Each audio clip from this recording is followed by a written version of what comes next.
dar uma adiantada, ver o nosso material. Já mandei para vocês aí esses 3. E depois eu vou passar o gabarito, tá ok? Se tiver alguma dúvida, tá? Pode pegar meu telefone no WhatsApp, pode perguntar. Vamos lá? Bom, na aula passada nós começamos a falar de regras do ar, né? Regras do ar, o documento 2 da ICAO, ele divide em quantas partes? Vamos ver as perguntas mais que surgem nas provas lá, né? Regras do ar, documento 2 da ICAO. Pode também perguntar qual a publicação do Brasil que fala de regras do ar, né? Não esqueça lá, anota lá, ICA 100-12. ICA 100-12. Essa é a publicação do Brasil, ela é publicada em português. O anexo é publicado em inglês, ok? Então, regras do ar divide em 3 partes. Quais são elas? Regras gerais, nós já vimos na aula passada, né? Regra de voo visual, vou terminar hoje, tá? E a terceira parte é regra de voo por instrumentos. Regra de voo por instrumentos, quem vai ver essa parte aí, somente quem vai fazer o curso de PC, ok? Quem está fazendo curso de piloto privado, passa a saber lá as regras gerais e regra de voo visuais, os critérios, tá? Então, e saber, logicamente, que existe a regra de voo por instrumentos, tá? Só saber que existe. Agora, você vai saber como é que você vai voar por instrumentos, na regra de voo por instrumentos, quando fizer o curso de PC, ok? Bom, então, vamos continuar aqui a parte de regra de voo visuais, que é a segunda parte de regras do ar, né? E essa parte aí, os critérios para você voar visual.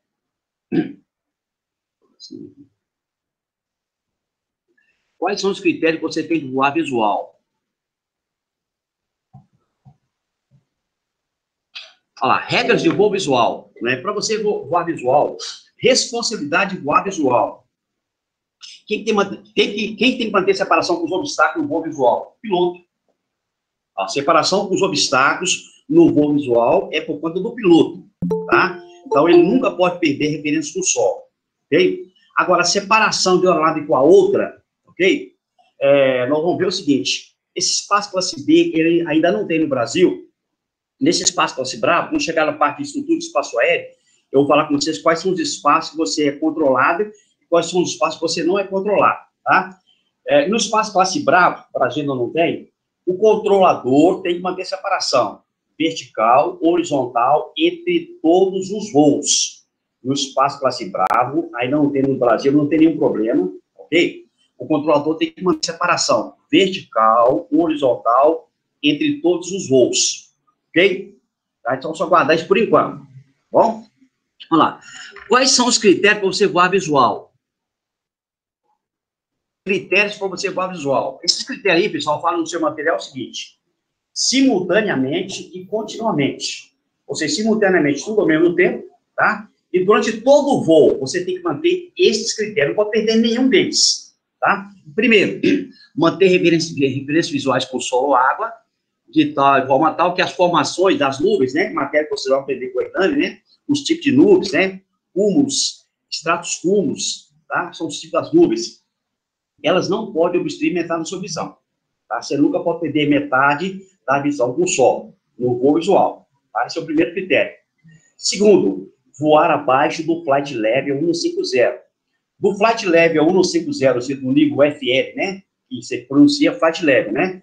Então, em português, nível de voo, do nível de voo 150, tá? Para cima, inclusive desse nível de voo para cima, aqui no Brasil, você pode ter que voar na regra de voo instrumentos, tá? Aí, inclusive, tem até uma diferença que o Brasil apresentou para a ICAO. O documento da ICAO, a ICAO diz que para voar visual, pode voar abaixo do FL 200. Como o Brasil tem uma restrição, mandou uma diferença para a ICAO, dizendo que aqui no nosso espaço, né, para voar visual, tem que ser abaixo do Flight Level 150. Ok? Muito bem. O terceiro, visibilidade horizontal e distância das nuvens. Distância vertical e horizontal das nuvens, né? Conforme nós vimos na aula passada, né? Qual a distância vertical das nuvens, qual a distância horizontal das nuvens, você tem que manter para voar visual, tá? E qual que é a sua visibilidade geral para você voar visual, tem que ter, tá? E o último aqui são os critérios de velocidade. Quais são os limites de velocidade que você tem que manter para voar visual, tá? Tem que ser daquela velocidade para menos. Você pretender voar com velocidade, daquela velocidade, acima daquela velocidade do quadro, você tem que passar pela regra de voo instrumentos. Lembrando que para você voar na regra de voo por instrumentos, o piloto e a aeronave, ambos, deverão estar liberados pela ANAC. Ou seja, você é habilitado para instrumentos e a aeronave é homologada para o instrumento. A ANAC, ela fala quais são os equipamentos básicos que você tem que ter para voar na regra de voo instrumentos. Para voar na regra de voo visual, não fala quais são os equipamentos, não. Mas para voar na regra de voo por instrumento, tem que ter a quantidade dos equipamentos básicos para voar na regra de voo instrumentos. Ok? Vamos lá. Próximo quadro aqui, ó. Nesse quadro, por enquanto, aqui, pessoal, que eu falei com vocês, né? Vamos começar pela visibilidade aqui, começar pela separação vertical das nuvens aqui, ó. Separação vertical das nuvens para voo para asa fixa, tem que manter mínima, tá? Não tem como mensurar isso aí, né, gente? Esse é um valor de medida, é um valor de referência, né? Então, o asa fixa para voar visual, ele tem que ter um afastamento vertical das nuvens de 1.000 pés. Lembrando que 1.000 pés equivale a 300 metros. Então, pode ser que pergunta na prova em pés ou em metros, ok? Agora, para asa rotativa, o afastamento vertical das nuvens tem que ser de 500 pés. Asa rotativa, 500 pés, e asa fixa, 1.000 pés, ok? Isso é o mínimo, tá? Pode ser mais, menor não pode não, tá? Afastamento horizontal das nuvens agora aqui, ó. Qual o afastamento horizontal das nuvens para ambos? Asa fixa e rotativa tem que manter. Qual o afastamento horizontal das nuvens? Ambos, asa fixa e rotativa tem que manter. 1.500 metros, né? Por que fala metros? Porque tudo que é menor do que 5.000 forma em metros. De 5.000 para cima forma em quilômetros, né? Portanto, nós vamos chegar aqui na visibilidade aqui, ó. Olha, a visibilidade para asa fixa voar acima do flight level 100, do nível 100, tem que ter um alcance geral de visibilidade de 8 quilômetros. Então, por isso que ele não falou 8.000 metros, né? Que está acima de 5.000, tem que falar em quilômetros, tá? Agora, se você estiver voando abaixo do flight level 100, ele tem que ter um alcance visual geral de 5 quilômetros, tá? Isso é para asa fixa. Para asa rotativa, pessoal de asa rotativa, tá? O limitador aqui, ó, vai ser 3.000 pés de altura. Daqui a pouco eu ver a definição de altura, ok? O limitador para asa rotativa tem que ser 3.000 pés de altura. Se a asa rotativa for voar acima de 3.000 pés de altura, ele tem que ter um alcance visual geral de 3.000 metros. 3.000 metros. Se estiver voando abaixo de 3.000 pés de altura, ele tem que ter um alcance visual geral de 1.000 metros só, tá? Então, essa parte eu vou repetir com o pessoal do asa rotativa, quando chegar nessa aula específica lá no finalzinho do curso, ok? A velocidade agora é o último desse quadro aqui que tem que saber, tá? Olha aqui, ó. Velocidade abaixo do nível 100, para você voar visual. Qual a máxima que você pode empregar você pode acelerar, empregar? 250 nós. Acima do nível 100, você pode acelerar até no máximo 380 nós, ok? Nesse espaço que você vê, depois não vou voltar nesse espaço aqui, tá? Você pode empregar essa velocidade aqui, tá? Se você estiver voando acima ou abaixo do nível 100. Pergunta a prova lá. Qual a velocidade máxima a aeronave pode empregar voando visual no espaço classe Bravo? 380 nós. Nos demais espaços, que é o Charlie, Delta, Eco, Fox e Golf, ele tem que obedecer. Voando abaixo do nível 100, ele pode empregar até no máximo 250 nós. Se estiver acima do flight level 100, ele pode empregar no máximo 380 nós. Esses são os critérios para você voar visual, tá? Simultaneamente e continuamente. Se você percebeu que você não consegue manter os critérios, você tem que pousar. Vai ver depois aqui o que você deve fazer se você não consegue manter os critérios. Alguma pergunta do quadro, gente? Aquele quadrinho lá? Tá? A gente aqui na aula passada, tá? Dou uma lidinha lá. Por enquanto, é só essa parte aí daquele quadrinho, tá? Quando chegar na parte de estrutura de espaço aéreo, vamos ver se a gente começa hoje, tá? Eu vou voltar naquele quadrinho lá para falar com vocês quais são os espaços controlados e não controlados. Ok? Bom, agora, pessoal, vem aqui, ó. Alturas mínimas para você voar visual. Daqui a pouco vai ver a definição do que é altura, tá? Hernani vai entrar nessa parte de vocês de altimetria também, ok? Vamos lá. Qual que é a altura mínima você pode voar asa fixa e asa rotativa em cidade, área habitada? Tá? Se perguntar na prova lá. Qual é a altura mínima a aeronave pode voar, né? Numa área habitada e área não habitada? Asa fixa e asa rotativa. Aqui, ó. Vou começar pelo asa fixa aqui, ó. A altura mínima que a asa fixa pode voar na área habitada, cidade, tem que ser de 1.000 pés. Daqui a pouco eu vou entrar na definição para vocês o que é a altura de voo, tá? Na área não habitada, o asa rotativa aqui, ó, voando sobre uma cidade, área habitada, ele pode voar a 500 pés de altura. tá? No raio de 600 metros em torno dela, não pode ter nenhum obstáculo, tá? Aqui, ó, asa fixa, voando em área habitada, tem que manter a altura mínima de 1.000 pés, tá? O asa rotativa, no área habitada, tem que manter a altura mínima de 500 pés. 600 metros em torno dela, não pode ter nenhum obstáculo, tá? Isso na área habitada. Agora aqui, o lado direito aqui, ó. Área não habitada, tá vendo aqui, ó? O asa fixa pode voar na área não habitada a uma altura de 500 pés. O asa rotativa, a altura de 200 pés, que é o mínimo que pode voar. Aí pode voar daqui para cima, tá? Daí para baixo, ele está contrariando as regras de voo visuais. Ok? Ô, professor, Fala. no caso do Alan, que é no caso agrícola, essa limitação aí tem variação, né? Não, o Alan, no caso do agrícola, ele vai entrar como que? Asa fixa. Tá? É lógico que aqueles voos lá, nível pessoal, tá? Aquele voo de agrícola, pessoal, ele não segue essa regra aí, né? Os agrícolas voam muito baixinho, passa praticamente sim, em cima das plantações, né? Aquilo lá é a parte prática. Agora, a parte teórica para eles, se perguntar para ele na prova, é o seguinte: qual altura uma asa fixa pode voar numa área habitada ou não habitada? No caso do Alan, né? Área habitada, 1.000 pés, área não habitada na fazenda lá, 500 pés. Tá? Vou guardar isso para a prova só. Ah, tá. Okay? Então, na prática, ele pode ter a variação lá de 200, porque lá não tem, nunca vai Não, ter lá área não vai ter, habitada, não. né? Ele vai enquadrar nesses valores do asa fixa, né? Que seria 1.000 pés numa área habitada, sobre uma cidade, e lá na fazenda, 500 pés. É lógico que lá na prática não vai acontecer, né? Então, para ele, né, se perguntar na prova, qual altura uma aeronave uma agrícola pode voar na área não habitada, na fazenda? 500 pés. Ok? Então, esses valores são os valores de referência, né? É lógico que na prática o agrícola voa muito mais baixo, né? O helicóptero, por exemplo, está voando lá nas plantações lá também, agora tem um helicóptero que joga inseticida, e ele não vai seguir esse valor de 200 pés, ele voa muito baixinho, praticamente ele voa ali na altura da copa das plantações, tá? É outra coisa que vocês veem também, esse pessoal da reportagem aí, né? Das emissoras de rádio, né? Ou da Polícia Militar, Polícia Civil, quando estão fazendo esses voos aí. É lógico que eles não vão obedecer esse valor aí, né? Um helicóptero da Polícia Militar, né? Se for voar na área habitada, na cidade, ele tem que voar 500 pés de altura. É lógico que ele voa muito mais baixo, né? Está voando muito mais baixo, né? Também uma perseguição policial, por exemplo, eles voam bem baixinho.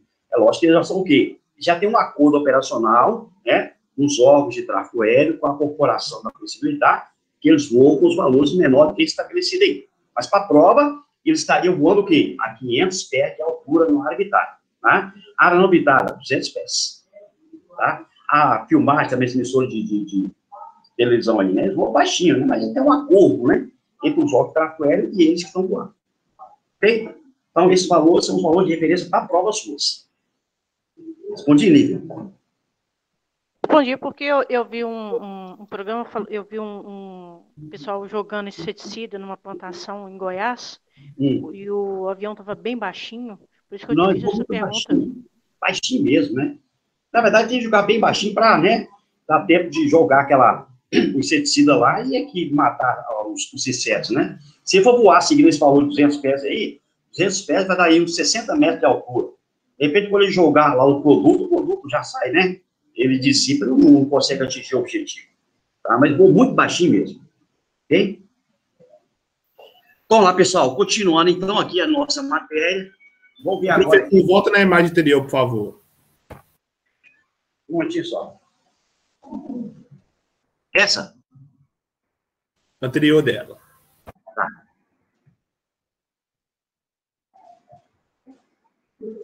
Pode falar. Obrigado, foi só para tirar o print aqui. Ah, beleza. Então, vamos lá, gente. Continuando aqui agora. Na minha matéria, regulamento de tráfego aéreo, tá, vocês têm que saber definição. O que é altura de voo, o que é altitude de voo e o que é nível de voo, tá? A conversão de uma para outra, tá? Você vai aprender na matéria de altimetria com o Hernani, tá? Então, na minha matéria, você tem que guardar definição. O que é altura de voo?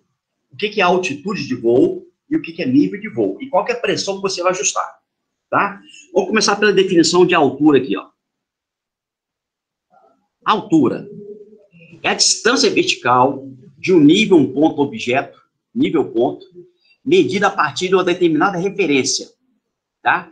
Quando ajustada a pressão QFE ao nível da pista, o altímetro indicará zero. Então, olha aqui, gente, esse exemplo aqui, ó. Essa aeronave está voando aqui, ó. A distância dela em relação ao solo da pista, tá vendo aqui, ó? A distância da aeronave em relação ao solo da pista chama de altura de voo, tá? Quando a aeronave ajustar a chamada pressão QFE, anote isso aí para você não esquecer, tá? Quando a aeronave ajusta uma pressão, é chamada pressão QFE, tá? O controlador vai passar para você essa pressão, só que na prática o controlador não passa não, tá? Isso é só uma teoria. Trabalhei 30 anos no serviço de tráfego aéreo, nunca nenhum piloto pediu a pressão QFE, tá? A pressão que é usada é chamada pressão QNH e a pressão QNE, tá? Mas para a prova, vamos perguntar lá, né? O aeronave estará voando com altura de voo, quando ela ajusta qual pressão? QFE. Então aqui, ó, ajustou a pressão QFE e vai formar o quê? Altura de voo. Essa pressão aqui o controlador vai te passar, tá? Se você pedir, né? Qual a pressão QFE? Eu te passo o valor da pressão QFE, lembrando que o Brasil adota a pressão hectopascais, né? Então o controlador te passou lá, pressão QFE. Você ajustou aquela pressão QFE, você vai voar com altura de voo. O que é altura de voo? É a distância da aeronave em relação ao solo, ao ponto que está voando. Ok? Isso é a altura de voo. Beleza? Vamos agora para a altitude de voo. Aqui, ó. Altitude de voo é a distância vertical entre o nível e um ponto objeto, considerado o quê? Como ponto e o que mais? Nível médio do mar.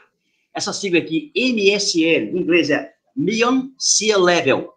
Mean Sea Level, tá? Essa é a abreviatura da sigla de nível médio do mar. Então, observe agora aqui do lado direito, que essa aeronave aqui, ó, a distância dela em relação ao nível médio do mar é chamada de quê? Altitude. Para ele voar com altitude de voo, ele vai ajustar uma pressão chamada pressão QNH. Guardem isso aí para vocês não esquecerem, tá? Na minha matéria, navegação, na matéria de meteorologia do ECNAMI, tá ok? Então, aqui, ó, QNH, ele vai voar com o quê? Com altitude. Tá? Então, a definição. Altura é distância da aeronave em relação ao ponto, ao solo. Qual pressão que ela ajusta? Chama pressão QFE. O controlador te passa esse valor de pressão QFE, tá? Pressão QNH. A pressão QNH, sempre aqui no Brasil, vai ser usada para pousar e decolar.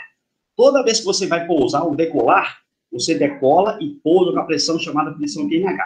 Mais à frente, vamos ver lá que hora que você vai mudar a pressão, tá? Que é chamada pressão padrão, que é o próximo agora da definição, tá? Para a pressão QNH. Ok? Então, quando chegar no capítulo de serviço de controle de aproximação, a gente vai ver lá que hora que o piloto faz a mudança da pressão QNE, que é a pressão padrão, a gente vai ver daqui a pouco, para a pressão QNH. Então, essa pressão QNH, você usa para pousar e para decolar, tá? Então, guarda lá para a prova lá. Definição de altura, distância em relação ao ponto que está voando. Qual pressão que vai ajustar? QNH, tá? Altitude de voo é quando ele vai ajustar a chamada pressão QNH.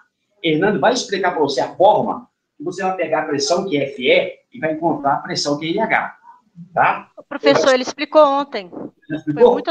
Foi muito legal ontem. É simples, não é muito difícil não, tá? Então, essa pressão QNH aqui, ó, você vai pegar a pressão QFE, né? E vai reduzir ao nível do mar, né? E também falei, eu tenho que falar para vocês que quanto mais você desce, a pressão aumenta ou diminui?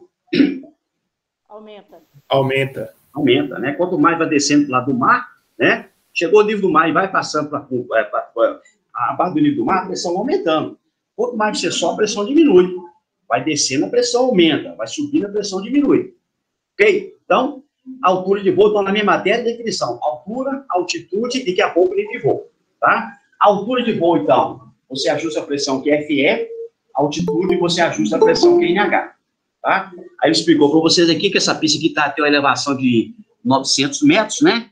E também explicou para vocês que cada 30 pés que desce, a pressão aumenta, né? A cada 30 pés que vai descendo, a pressão vai aumentando, tá? Então, se a pressão tiver com um valor aqui, ó, tá? E você desceu 30 pés, a pressão vai aumentando. Se a pressão tivesse com 1010 aqui, ó, tá? Se você desceu 30 pés, ela vai para 1011. Mais 30 pés, 1012. Mais 30 pés, 1003. Então, à medida que você vai descendo, a pressão vai aumentando. vai subindo, a pressão vai diminuindo. Ok? Essa parte eu explico para vocês, tá? Não é difícil, não. Tá? Bom, próxima definição agora aqui, pessoal. Continuando aqui, falando aqui, referência altimétricas. A próxima definição chama nível de voo. O que é nível de voo? Aquele órgão internacional, ele estabeleceu uma pressão chamada pressão padrão. Tá? Essa pressão padrão é chamada de NE. Tá? Essa pressão aqui equivale a qual valor em hectopascais? 13,2 HPA. Tá? Então, nesse caso aqui, você vai voar com o quê? Nível de voo. Tá? Então, quando você está na pressão TFE, você vai voar com nível de voo. Nível de voo. Tá? Então, daqui a pouco eu vou vir falar com vocês. A partir de quantos pés de altura você tem que evitar a pressão TFNE aqui no Brasil. Tá? Lá nos Estados Unidos, pessoal, é outro espaço. Lá aceita voar com a pressão QNH até o nível 195. Lá aceita, porque lá tem várias estações que você sincroniza em tempo real, você vai pegar a pressão QNH. Que a pressão QNH, ela varia, tá, gente? Não é que ela fica oscilando ou não, mas ela varia, tá? Quando está muito frio, a pressão é maior. Quando está muito quente, a pressão é menor. Né? Então, mas não é que ela fica oscilando. Então, a pressão QNH, ela é muito, muito importante para a aeronave pousar e decolar. Tá? Então, quer dizer, você lá nos Estados Unidos aceita você coloca a pressão QNH até o nível 95. Tá? Mas aqui no Brasil, não. Aqui você só usa a pressão QNH quando vai pousar e decolar só. Tá? Vai pousar e decolar, pousa com a pressão QNH e decola com a pressão QNH. Tá? Depois vai vir a hora da mudança, né? Para a pressão QNE. Tá? Vamos lá. Aqui fala o seguinte, ó. Nível de voo. A sigla é FL, né? Flight Level Inglês. Quando a ICAO criou as condições da atmosfera padrão, ele também, eu tenho certeza que falou com vocês, que é a temperatura que considerou também como temperatura padrão aí, gente, é 15 graus. Então, ele estabeleceu uma pressão padrão, 15 graus, a temperatura, 15 graus. Pressão padrão. A ICAO estabeleceu o seguinte, ó, a pressão padrão vai ser este valor, tá? Então, considerou o quê? Aqui no Brasil, ó, 1003,2 hectopascais. É isso? Para você voar com nível de voo, tá? Lembrando que essa pressão aqui, de 1003,2, eu não sei se a Ana falou com vocês, mas se não falou, vai falar, que ela pode ser também usada em polegada de mercúrio. Qual que é o valor da pressão em polegada de mercúrio, se eu for com vocês? Quem lembra? 2992. 29,92, pó de HG, não é isso? É isso mesmo? Aqui, ó. Vou colocar aqui a mesma cor aqui, ó. 29,92 polegada de mercúrio. Ou então, né, 760 milímetros de mercúrio. É o mesmo valor, tá? Portanto, se ela vai pousar no Brasil, né, vamos considerar que a pressão, a ICAO estabeleceu que a pressão a ser informada para a aviação, né, vai ser polegada de mercúrio. Se o Brasil adotou essa aqui, o Brasil manda uma diferença para a ICAO dizer que aqui no Brasil vai adotar aquela pressão em hectopascais. Então, assim que funciona, tá? Se o outro país adotar a pressão de mercúrio, né, não tem nenhum problema, que manda a diferença para a ICAO. Quando a aviação chegar naquele país, você sabe que existe aquela diferença, tá? Mas o valor é o mesmo para as três, tá? Então, equivale 1003,2 hectopascais, né? 29,92 polegadas de mercúrio, então 760 milímetros de mercúrio. Ok? Bom, pessoal, aí alguma pergunta aí com relação à definição, altura de voo, altitude de voo e nível de voo? Altura em relação ao solo, altitude em relação ao nível médio do mar. Nível de voo é quando ele ajusta a pressão QNE, que é a pressão 1003,2, no caso que o Brasil adota. Tá? Então, a definição no seu material aí, não sei se está aqui, até aqui também, ó. Costuma cair na prova o seguinte, ó. Definição, o que é nível de cruzeiro? Vou cair na prova lá. Definição, o que é um nível de cruzeiro? Nível de cruzeiro estabeleceu o seguinte, a definição, que é um nível de voo, que a aeronave voa durante um tempo maior de voo. Porque a aeronave, quando ele decola, pessoal, ele não fica subindo e descendo não, tá, gente? Ele decola aqui embaixo, ele seleciona o nível de voo de acordo com a tabela, que vai ver daqui a pouco, uma tabela par ímpar, tá? E chega lá em cima, tá? Se ele chegou lá em cima e pegou aquele nível bom, de preferência, né, até no linguajar dos pilotos, né, o nível de voo que ele pega lá um vento de cauda, né, que ele está deslizando, né, vento de cauda vai voar mais e vai gastar menos, tá? Então, esse nível que ele selecionou, que ele manteve um tempo maior de voo, chama aqui, nível de cruzeiro. Agora, se ele selecionou um nível de voo aqui embaixo, e lá em cima, ele está pegando um vento muito, muito forte de proa, ele pode pedir mudança. Ele pode pedir para subir, para descer, tá certo? Aí, logicamente, é por isso que você tem que conhecer a matéria de meteorologia, vai conhecer as cartas. Até que no voo visual nem tanto, não, mas os voos em nível de voo mais elevado, os jatos, né? Eles olham muito uma carta chamada carta de ventos. Uma carta de ventos. Então, lá em cima, os caras vê lá qual que é o vento, aquele nível de voo. Se ele selecionou o nível de voo que está pegando um vento de proa, ele vai gastar mais tempo, vai gastar mais combustível, não é isso? Porque ele vai selecionar o nível de outro de preferência, ele pega um vento de cauda para adiantar mais o voo dele, tá? Então, nível de cruzeiro, pessoal, só guarda a definição, que é um nível de voo que você seleciona, que você voa um tempo maior de voo, tá? Pode ser que você selecionou o nível de voo aqui embaixo e voa o tempo todo. Agora, também pode acontecer de você selecionar o nível de voo aqui embaixo e lá em cima você tem que subir ou descer. Você pode pedir para subir o nível de voo mais alto ou o de voo mais baixo. Então, aquele que você voa o tempo maior de voo, chama aqui, é uma definição, tá, gente? Chama nível de cruzeiro. Então, guarda para a prova, definição de altura, de altitude, nível de voo e definição de nível de cruzeiro. Ok? Vamos lá. Aqui no Brasil, então, só para ratificar com você, é o seguinte, tá? O DSEA, que é a autoridade maior aqui no Brasil, né, responsável pelo serviço de tráfego aéreo, né, os procedimentos de aeronave pousar e decolar, tá? No PC tem mais a parte de voos e instrumentos, tá? Estabeleceu o seguinte, aqui, ó, do lado esquerdo aqui, tá vendo aqui, ó? A definição, então, ó, daqui, da aeronave até o solo, chama de quê? Altura, não é isso, ó? Altura de voo. A distância em relação ao solo chama de altura de voo. Então, o DSE estabeleceu o seguinte no Brasil. Quem for voar aqui no Brasil acima de 3.000 pés de altura tem que ajustar a pressão QNE.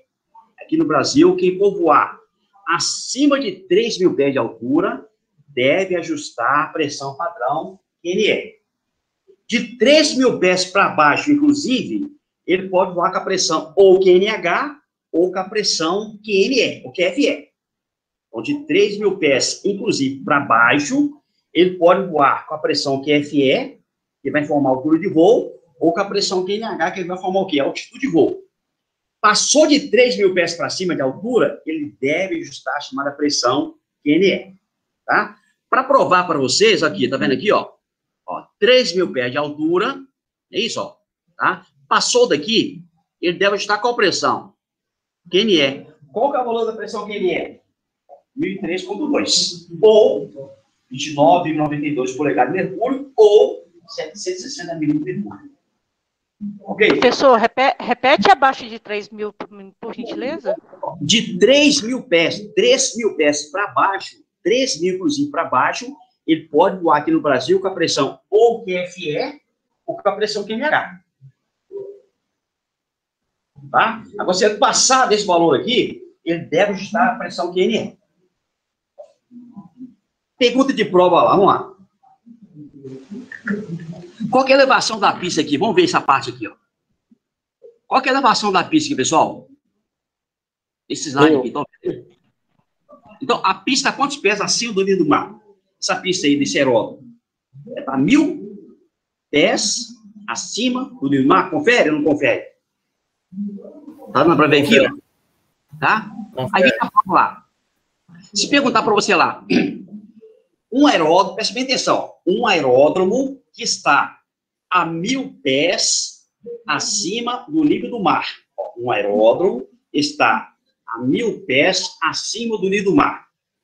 Qual altitude, acima de qual altitude ele deve ajustar a pressão que ele é?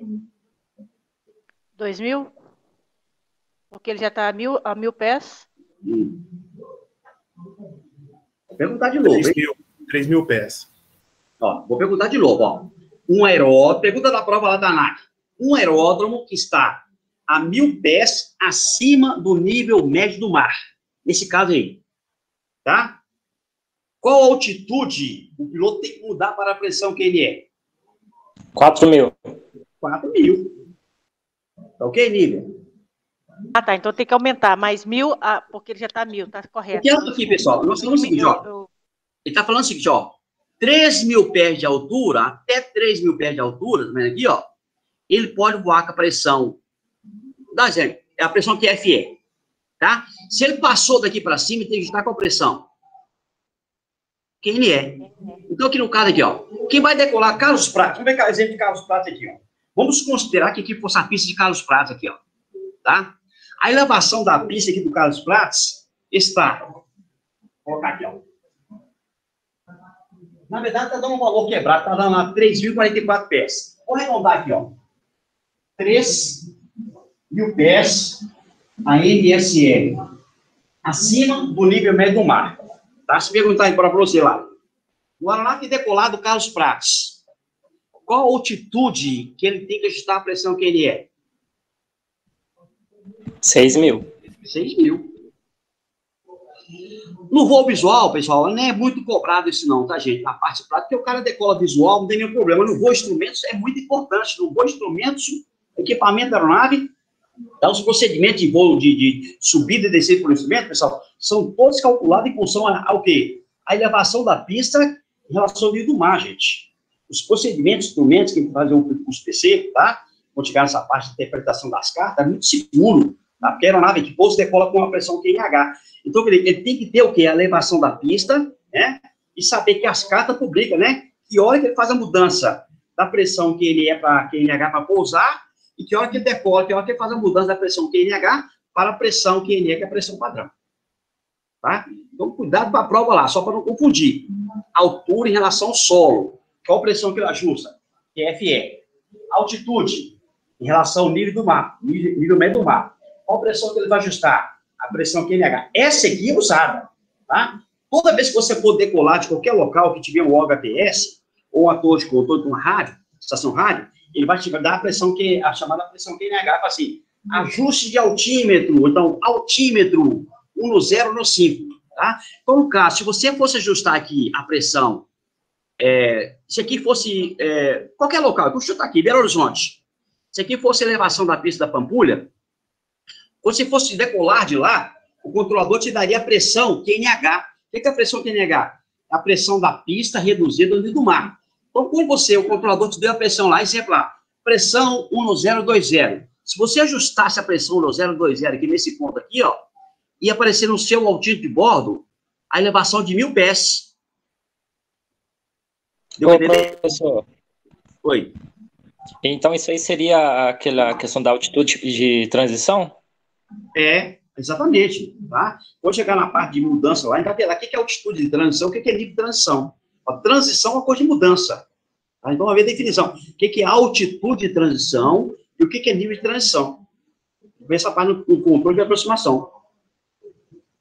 Pois é, professor, aí nesse caso, no caso de transição, ou aumento. No caso de nível de transição, eu diminuo, correto? Não. A altitude de transição de um local, ela é fixa. Tá? A altitude de transição nunca será menor do que 3.000 pés de altura. A altitude de transição nunca vai ser menor do que 3.000 pés de altura. Então, no caso aqui, ó, a altitude de transição desse local que você fosse decolar aqui, ó, a altitude, o que é a altitude? A distância em relação ao nível do mar. Tá? Então, a altitude, nesse caso aqui, seria o quê? 4.000 pés. Tá? Ela é fixa.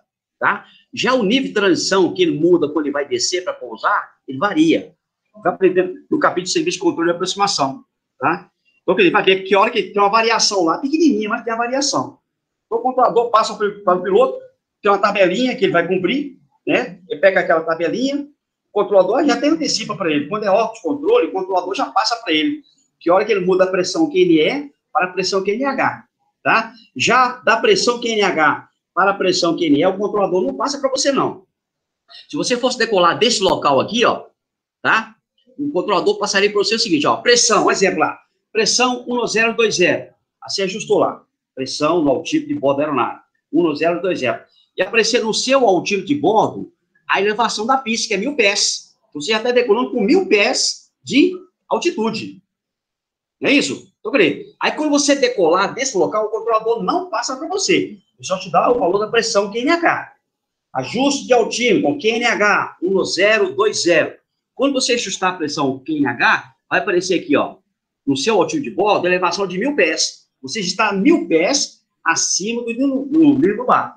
Aí você vai decolar com 1.000 pés. Nesse caso aqui, ó, 1.000 pés mais 3.000, deu 4.000. Aí você muda para a pressão padrão QNE. Na planta do aeródromo também vai ter, né, professor? Essa altitude de transição, né? Na câmera, né? Tá? Vou chegar nessa parte e vou explicar direitinho para vocês lá.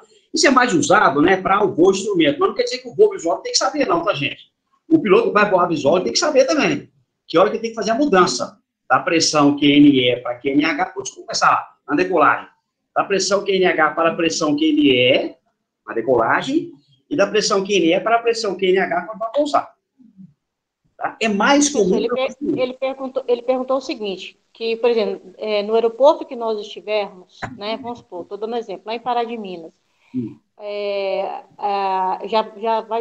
já vai estar constando no plano de voo a altitude daquele local, correto?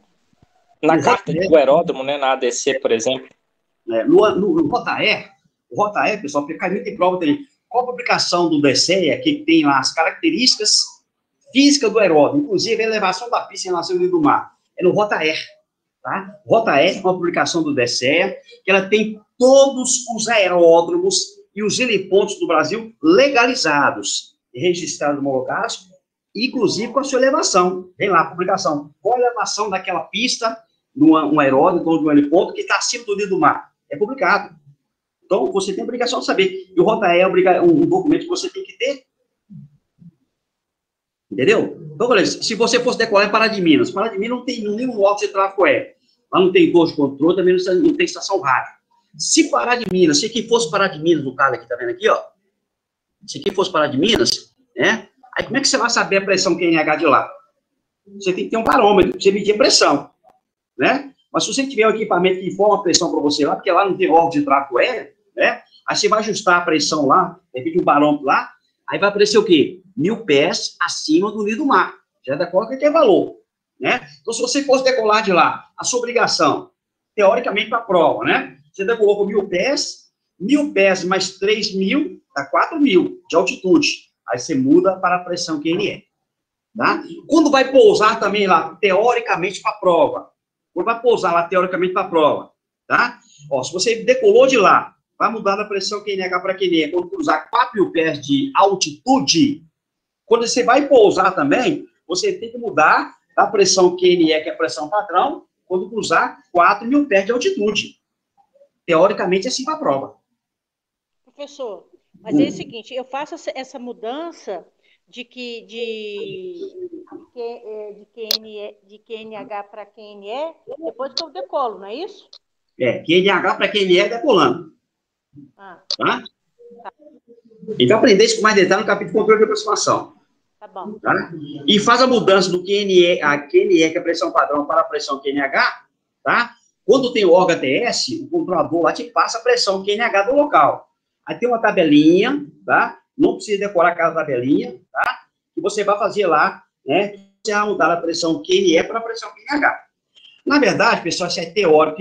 Os locais que tem aeronave tem que seguir com mais rigor são os locais que têm procedimentos de saída e chegada por instrumentos. Os locais que têm cartas de saída e chegada por instrumentos, quando o tempo está ruim, chovendo, tá? Nublado, nevoeiro, aí tem as cartas. Então, o piloto tem que seguir os valores das cartas, né? O controlador vai passar para ele o valor da pressão QNH. Já passa para ele, inclusive, o que é a hora da mudança, né? Da pressão QNE para a pressão QNH, tá? Do QNH para QNE não passa não, porque ele já está decolando com o quê? Com altitude. O controlador passou para você a pressão QNH, no caso Pampulha, né? Já decola com altitude. Então, na carta já fala para você que hora que você muda da pressão QNH para a pressão QNE, chamada altitude de transição. O que é transição? Você está mudando, né? Estou mudando de um valor para outro valor, tá? Quando vai pousar, no caso de Belo Horizonte, que é um local controlado, tá? O controlador passa para você a pressão QNH de Belo Horizonte e a hora que você vai mudar da pressão QNE para a pressão QNH no nível de transição. Então, o controlador fala para você. Exemplo, o controlador fala assim, aeronave tal, desça para a altitude tal, QNH 10, 15, nível de transição tal. Ele fala para você, ele já te passa mastigado. Tá? Agora, os locais que não tem isso aí o piloto tem que saber. Tá? Mas isso é mais para, né, o instrumento. Que voo visual, na prática mesmo, o cara nem muda de pressão. Voo visual, o cara nem muda de pressão. Tá? Agora, para voo instrumento é muito importante, porque os procedimentos são todos baseados o quê? Na elevação da pista. Então, é muito importante mais para voo instrumentos. Mas você tem que saber que você está fazendo curso de PC, né? Então é muito importante, o cara tem que saber a hora da mudança, mas de repente ele faz um procedimento, né? Ele vai descer o quê? A parte do nível da pista e vai ter acidente. Olha um caso que aconteceu aqui em Juiz de Fora. O piloto vai fazer um procedimento em Juiz de Fora, não é piloto iniciante, né? Iniciante não. Era um piloto habilitado para instrumentos, né? Habilitado para instrumentos. Vou fazer um procedimento de instrumento de Juiz de Fora, no horário que a estação rádio lá estava fora de serviço, tá? Estava fechada a estação rádio, que pode acontecer, né? Ele fez o procedimento dele lá com a pressão QNE, não pode. Ele tinha que ter a pressão QNH de Juiz de Fora, não é isso? Para ele fazer a mudança, né? Da pressão QNE para a pressão QNH. Aí ele chegaria tranquilamente na pista e pousar, né? Aí aconteceu o quê? Segundo é o que disseram, né? Ele fez o procedimento lá, sem informação da pressão QNH de lá, tá ok? E ele bateu abaixo do nível da pista. Diz que ele bateu 200 pés abaixo do nível da pista. Então, a pista daqui em cima, ele veio e bateu no morro abaixo da pista aqui, ó, 200 pés. Isso é o que disseram. Não vi relatório final, não. Né? Era obrigação dele saber, peraí, eu estou fazendo um procedimento aqui para pousar aqui, não tem pressão QNH, como é que eu posso pousar aqui? Ele poderia pousar lá somente na condição visual. Aí poderia pousar. Mas naquela condição de bons instrumentos, nunca. Tem várias situações que aconteceram assim, gente. O cara levando um ministro lá em Paraty também lá, né? Ele estava fazendo um procedimento lá para pousar lá. Ele tinha que pousar VFR na condição de voo PVC, né? Mas aí fica aquela situação, o cara não conheço pra caramba aqui, eu voo muito aqui, e ele pode deixar comigo que eu faço o procedimento e pouso aqui. Uma hora tá errado, gente. Então, o camarada, ele não pousou no mar, não, ele bateu no mar, assim. Piloto experimentado. Né? Então, quer dizer, tomar cuidado com essa parte aí, né? De repente, fala assim, eu sou piloto experimentado, tem experiência, eu vou por instrumentos, tem tantas mil horas de voo, avião equipado, mas se o local não tiver, não pode arriscar. Tá? Você chegou lá, atingiu condições visuais, beleza, tranquilo. Até esquece de altímetro, ok? Tá vendo a pista. Tá? Mas como é que o cara vai fazer um procedimento se não tem o valor da pressão QNH de lá, né? De repente, pode estar mais alto da pista, mais baixo, aí vai ter acidente. Tá ok? Respondi a pergunta? Mais alguma pergunta? Bom, então, continuando aqui, pessoal. Tá? Guardar em para a prova, definição de altura, altitude, nível de voo, é isso? Acima de quantos pés de altura, aqui no Brasil, você tem que ajustar a pressão QNE, que é a pressão padrão, 3.000 pés de altura. Você guardou a definição lá, que é a altura, a distância em relação ao solo, tá? Já fica mais fácil. Altitude em relação ao nível do mar, também fica mais fácil. Ok? E definição de nível de cruzeiro também. Bom, alguma pergunta, gente? Se tiver alguma dúvida, pode perguntar. Pessoal, agora nós vamos ver uma parte muito importante. Vocês vão entender. Posso apagar aqui? QF é altura, QNH altitude, QNE nível de voo. Tá? Agora, pessoal, vamos ver uma parte muito importante. Vocês vão entender lá. Por que foi que o Legacy bateu no gol? Não o gol bateu no Legacy. O que foi que o Legacy bateu no gol? Por quê? O piloto americano não seguiu uma tabela de nível de voo. Essa tabela de nível de voo, pessoal, chama tabela par e tabela ímpar. Estou no sentido horário. Tabela ímpar e tabela par. Tá? Aí o cara estabeleceu o seguinte: níveis de voo ímpares e nível de voo par. Exatamente para quê? Para que duas aeronaves vão no sentido contrário não colidam de frente. Tá? Lembrando que não pode esquecer das regras gerais, né, gente? Se aproximou de frente ou quase de frente e um avistou o outro, se deu tempo, cada um sai para a sua direita. Se der tempo, né, gente? O Legacy com o gol deu tempo. Ok? Então, para evitar a situação de colidir de frente, a ICAO estabeleceu o quê? Os níveis de voo chamados ímpares e nível de voo par. Tá? Vamos ver como é que funciona aqui. Vamos seguir a rotação dos ponteiros do relógio, sentido horário, rotação dos ponteiros do relógio. Tá? Então, vamos dividir a Terra aí em 2 semicírculos. Vamos começar pelo lado direito aqui, ó. Aqui tem a tabela de nível de voo ímpar e a tabela par aqui do lado esquerdo. Vamos começar pelo nível ímpar. Aqui, ó. Flight level ímpar. Flight level, ou nível de voo ímpar. Tá? A ICAO estabeleceu o seguinte. Os voos realizados entre... Isso aqui é para voo visual, tá, gente? Do voo instrumento, o pessoal do PC vai ver isso na quinta-feira. O pessoal do PC, vão ver a tabela de nível de voo instrumentos na quinta-feira.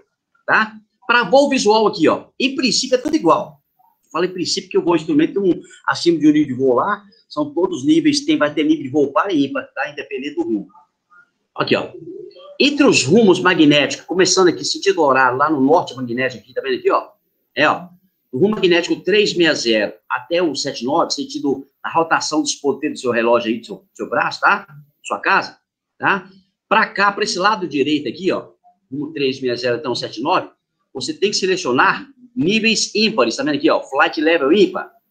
O que é o flight level ímpar? Vamos começar pela tabela aqui, tá? O nível de voo mais baixo que você voar, aqui, ó. Aqui, tá? Entre o rumo 360, rotação dos ponteiros do relógio, né? Até o rumo 79, e vai selecionar o quê? É o nível de voo ímpar, tá? Qual é o mais baixo nível de voo que ele vai voar para o lado ímpar? Começar de baixo para cima. Ele pode começar a voar nesse nível de voo aqui, ó. Por que é nível ímpar que fala, pessoal?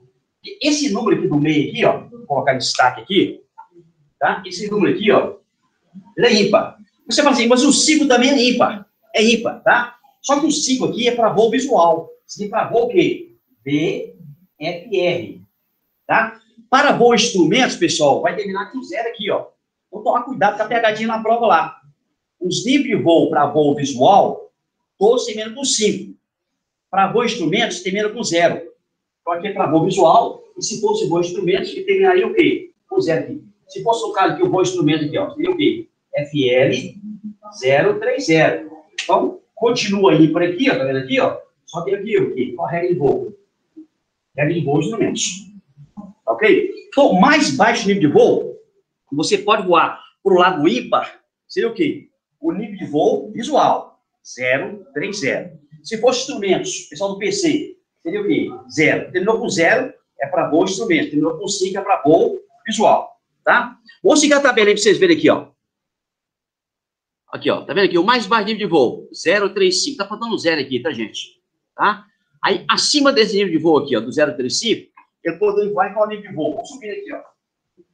FL 055. Esse confere aí. Pega o seu material de Soares, positivo. Tá? Se ele não quiser esse nível de voo aqui, ele pode selecionar o mais alto. Vai subindo. Tá? Vai subindo aqui, ó. FL 075. Tá? Vai subindo. Tá? Mais alto. Nível FL 095. E assim vai. Tá?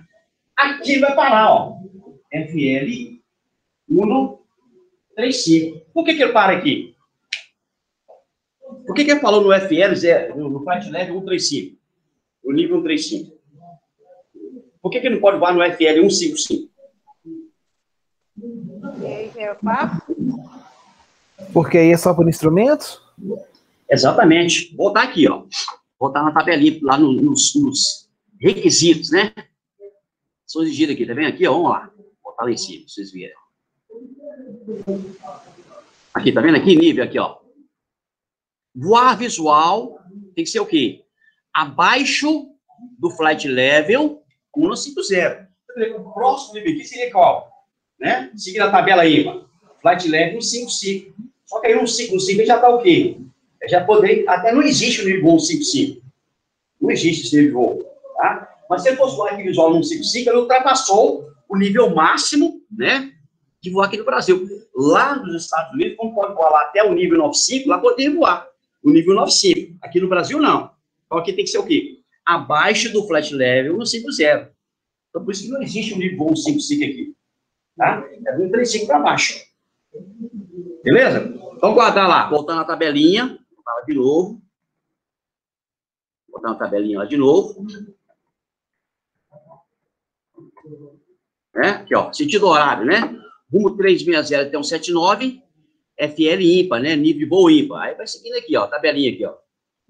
035, 055, 075, 085, 195 e 135, tá? Olha só, vocês estão voando com nível de voo, qual pressão que está ajustada? QFE, QNH ou QNE? QNE. QNE, tá tranquilo. Por que não existe o nível de voo 025? Ou então o nível de voo 015? Porque está abaixo de 3.000. Exatamente. Tá? Aqui no Brasil, acima de 3.000 pés de altura, deve ajustar a pressão QNE. Então, se você decolar lá na altitude zero do mar, tá? Aí você subir o quê? Do mar até só para cima, ó, 0 mais 3.000 pés, aí você muda para a pressão de altura, né? Você muda para a pressão QNE. Por isso que não existe o nível de voo 0,15 nem 0,25. Tá? O mais baixo, então, seria qual? O nível 0,35. Ok? Vamos agora para o nível par aqui, ó. Flight level par. Continuando aqui, ó. Fechando o ciclo aqui da Terra, aqui, ó. Entre os rumos magnéticos 180 e o 359, ó. 180 e o 359, você deve selecionar o nível par. Flight level par.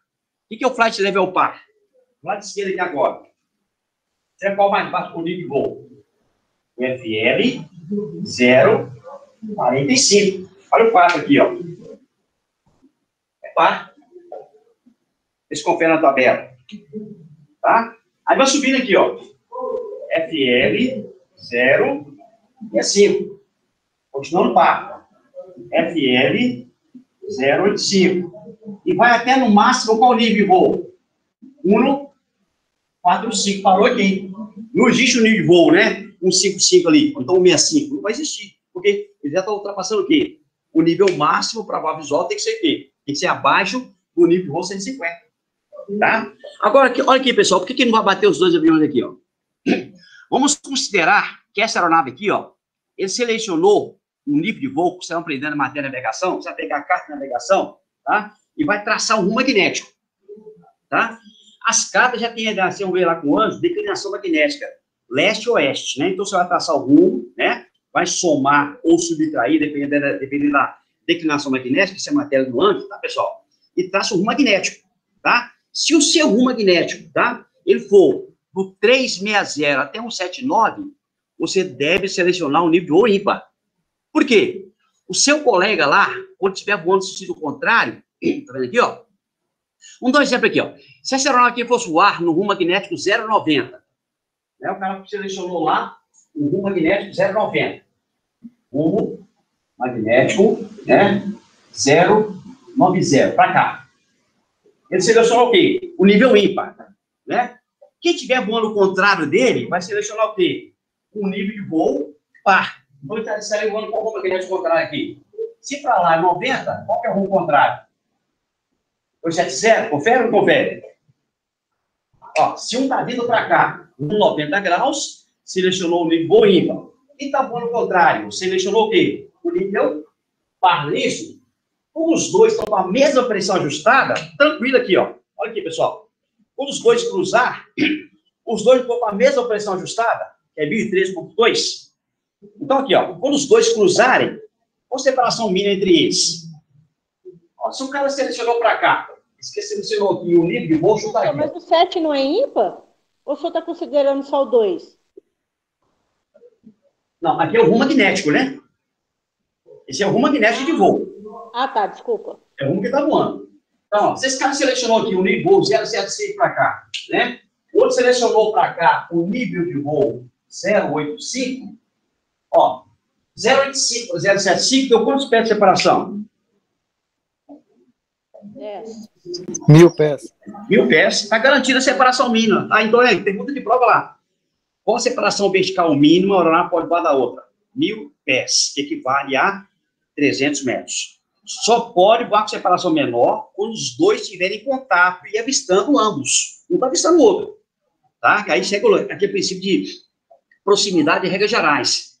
Pode voar com separação menor de 1.000 pés? Pode. Desde que os dois estão o quê? Em contato visual.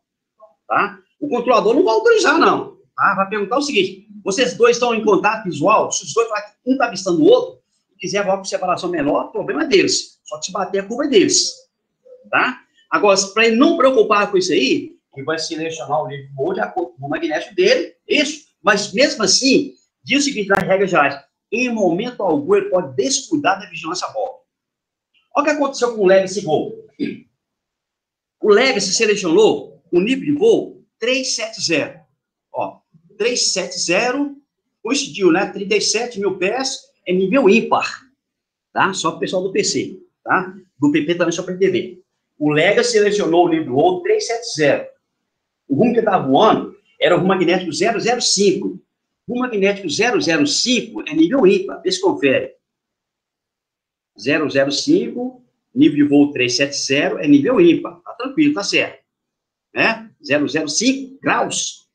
O Gol está voando no rumo magnético, né? 175. Também estaria o quê? Voando no nível de voo 370. Só que o Legacy, quando chegou em cima de Brasília, ele mudou o rumo dele. Quando chegou em cima do auxílio de navegação de Brasília, ele mudou o rumo dele 10 graus para a esquerda. Olha só, você está no rumo magnético 005, ele fechou com o voo 10 graus para a esquerda, né? Então ele foi para o rumo magnético 355. No rumo 355, o Legacy tinha que voar o quê? No nível de voo par. Então, ele estava a 37.000 pés, ele tinha que descer para 36.000 pés, conforme estava no plano de voo dele, né? Olha só, o Gol vindo lá para cá, no 37.000 pés, quando chegou em cima de Brasília, se ele descesse para 36.000 pés, ó, 36 para 37 deu quantos pés? 1.000, né? 1.000 pés. 1.000 pés de separação. Tranquilo. Estaria voando tranquilamente, passaria sem nenhum problema de preocupação de bater. Só que aí o Legacy não mudou o nível de voo dele. Ele saiu no rumo magnético 005, né? Quando chegou em cima de Brasília, ele voou no rumo magnético 355, o plano de voo dele disse que eu tinha que descer para o nível de voo 360, né? Só que ele não desceu. Se a gente for pensando o que aconteceu aqui, não vai até amanhã. Tá? Somente os pilotos americanos poderiam falar a verdade. Né? Aí ele alegou que perdeu o contato com o centro de controle de área, né? Mas se ele tivesse cumprido o plano de voo dele, não teria batido, pessoal. Não, se eu chegar na matéria de plano de voo, pessoal, é um documento tão importante que você, quando preenche o plano de voo, tá? Você tem que cumprir ele. E o controlador vai entender que você vai cumprir o plano de voo. Tá? Você vê que é um documento que você vai assinar ele. Você assina um cheque em branco? Não. Então, o plano de voo, o cara preenche corretamente, tem que cumprir fielmente o plano de voo dele. Eu só deixo cumprir fielmente o plano de voo dele somente se tiver o quê? Qual a situação? Caso de emergência. Só. Acabou. Então, se ele tivesse cumprido o plano de voo dele, né, chegasse em cima de Brasília, ele sair do rumo magnético 005 para 355, tranquilo. Aí tinha que descer para quanto? O plano de voo dele. Estava marcado lá. Ele tinha que descer para 36.000 pés, que corresponde ao nível de voo 360. Aí os dois iam cruzar tranquilamente aqui, ó. Passaria. Só que o piloto americano não mudou. Ele mudou o rumo magnético dele, não desceu o nível de voo dele e bateu. Na verdade, os dois iam bater de frente, né? Um de frente com o outro aqui assim. Aí, por sorte do piloto do avião americano, com o Gol, que o Legacy estava um pouquinho à esquerda do Gol e um pouquinho mais baixo. Estava um pouquinho só à esquerda e um pouquinho só mais baixo. Mas os dois iam bater de bico assim, ó. Então, por sorte do avião americano, né? Ele bateu somente a pontinha da asa esquerda, o winglet dele, né? Bateu na asa do Gol, né, naquela velocidade lá. Eu imagino o Gol cortando uma faca, né? Cortou lá a asa esquerda do Gol, o estabilizador traseiro do Gol. É bom um passarinho querer voar com asa só. Aí o Gol perdeu sustentação, foi descendo, né? Ô, professor. Oi. Aí no quadro teria como o senhor mostrar, porque ele mudou aí ele deveria mudar o nível de voo dele. Aí no quadro dá para o senhor mostrar? Sim. Vou te mostrar aqui, ó. O Legacy, quando decolou de São José dos Campos, ele decolou aqui assim, tá? Então ele tinha que estar voando aqui assim. Até colocar aqui Brasília aqui em cima, tá? Nesse rumo aqui, ele tinha que estar no rumo magnético 005, 005, tá? Tá? Bom, de São José dos Campos até Brasília, ele tinha que estar voando no nível do rumo magnético 005. Ó, rumo 005 ele tinha que selecionar o quê? O nível ímpar, é isso? Isso. Qual o nível de voo dele? 370. Beleza? Quando ele chegou aqui em cima de Brasília, ele mudou o rumo dele aqui, ó, para Manaus. O rumo dele aqui. Então, o rumo dele aqui já foi qual? 355. Então, aqui em cima de Brasília, tinha que descer para qual nível de voo? Nível 360. Só que não desceu. Então, a rota do voo dele, São José dos Campos até Brasília, era o rumo 005. A estradinha dele, a aerovia. Tá? Quando chegou em cima de Brasília, tinha que mudar o rumo dele aqui, ó. A rota dele, a aerovia dele, já mudou para rumo 355. Então, tinha que descer para quanto? 16 mil pés. Só que não desceu. E o voo estava lá para cá. O voo estava vindo lá para cá e qual rumo magnético? 175. Seria o quê? Ele vira aqui nessa direção aqui, ó. Tá? Estava na direção de Brasília, ele ia pousar em Brasília, né? Ele estava no quê? No 175. Então o voo estava certinho. Né? Ele ia pousar em Brasília, né? O magnético 175 levou o quê? Ele levou ímpar. Então o voo estava tranquilo. Só que o Lex, quando chegou aqui, a roda dele mudou para cá e não mudou o nível de voo dele. Ele tinha que descer, conforme estava no plano de voo dele. Professor, peraí. Se o máximo aí é 145, como que ele estava 175? Não, mas ele está voando qual regra de voo, Nívia, aqui, ó. Terminando com zero, qual regra de voo? Instrumentos. Ah, tá. Vou terminar com zero aqui, ó. É instrumentos, ó. É nível de voo 370, você colocar mais 2 zero aqui, dá 37 mil pés. Aí quem voa são instrumentos. Do nível de voo 150, que corresponde a 15 mil pés para cima, só pode voar na regra de voo instrumentos. Ô, professor, Pois não. vou tirar uma dúvida. Eu só troco, então, a altitude só quando eu troco o ângulo? Altitude não, você vai mudar nível de voo, né? Nível de voo, desculpa, nível de voo. Se eu pegar, tipo... Isso é uma regra da qualquer país do mundo, eu tenho que saber isso aí. Tá? A própria aerovia, a própria estradinha aerovia, ela já fala para o piloto qual que é o nível de voo que ele tem que voar. Ele já tem que saber isso aí. Que no rumo magnético aqui, ó, qualquer local do mundo, do rumo magnético 360 até 179, ele tem que selecionar o nível de voo ímpar, tá? Do rumo magnético 180 até o 359, ele tem que selecionar o nível de voo par, tá? Exceto se, que lá em cima tem estradas aéreas que eram de mão única.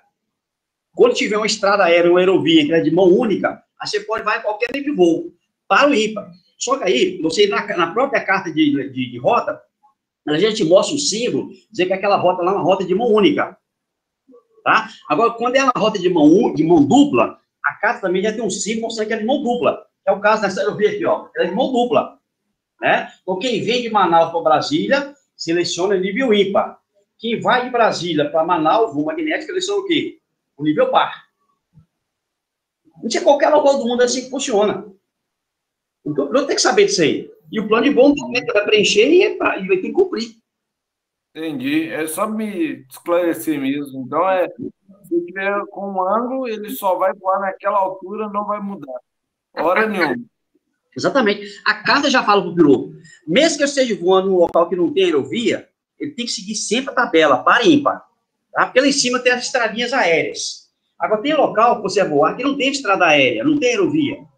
Tá? Não tem nenhum problema. Tem aerovia ou não tem aerovia, ele tem que seguir a tabela par e ímpar.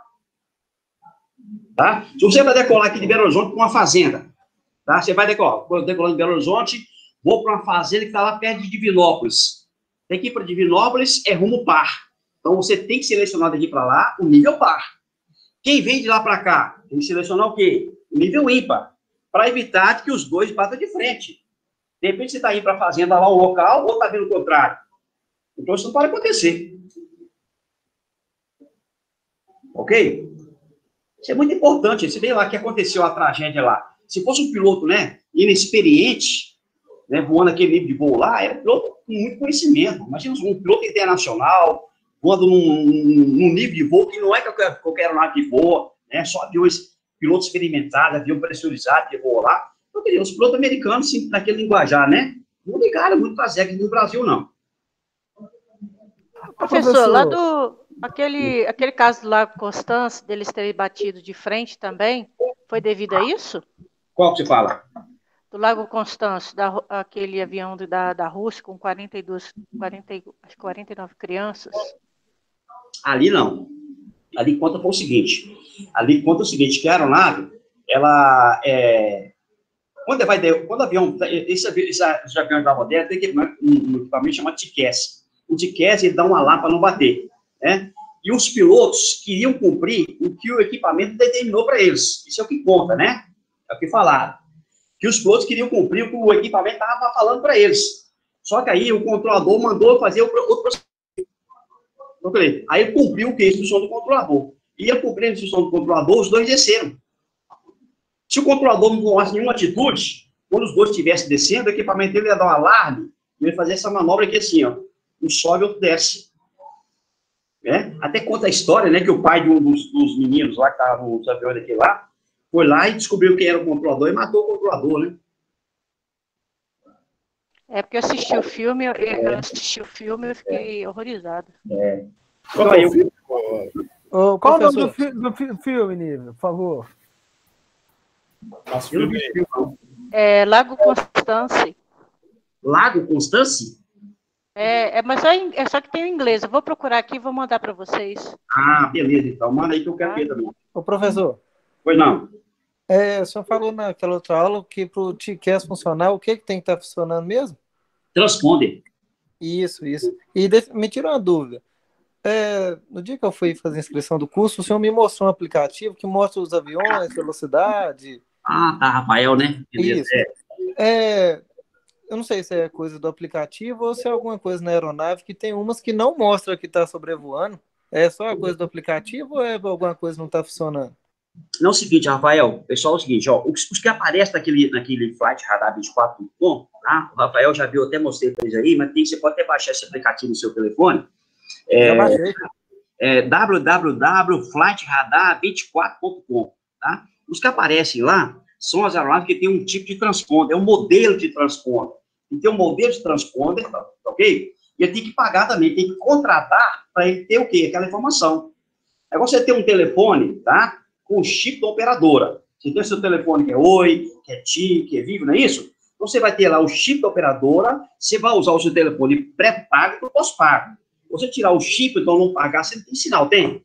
Então é a mesma coisa, né? O transponder, é o modelo S de transponder, ele tem que ter esse modelo de transponder, tem que contratar, vai pagar, logicamente, não sei como é que funciona, se é pré-pago, pós-pago, aí vai aparecer no Flight Radar 24. Os que não aparecem lá, de repente tem um transponder, mas não paga, não está usando.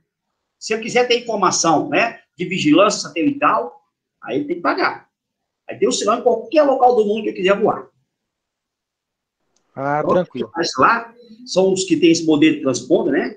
Esse modelo novo, e tem que pagar, chama, o sistema DSC. Ele vai contratar. Ele faz aí pode navegar, comunicar, os controladores comunicam com ele via mensagem, qualquer local do mundo que estiver voando, ele vai ter informação do satélite.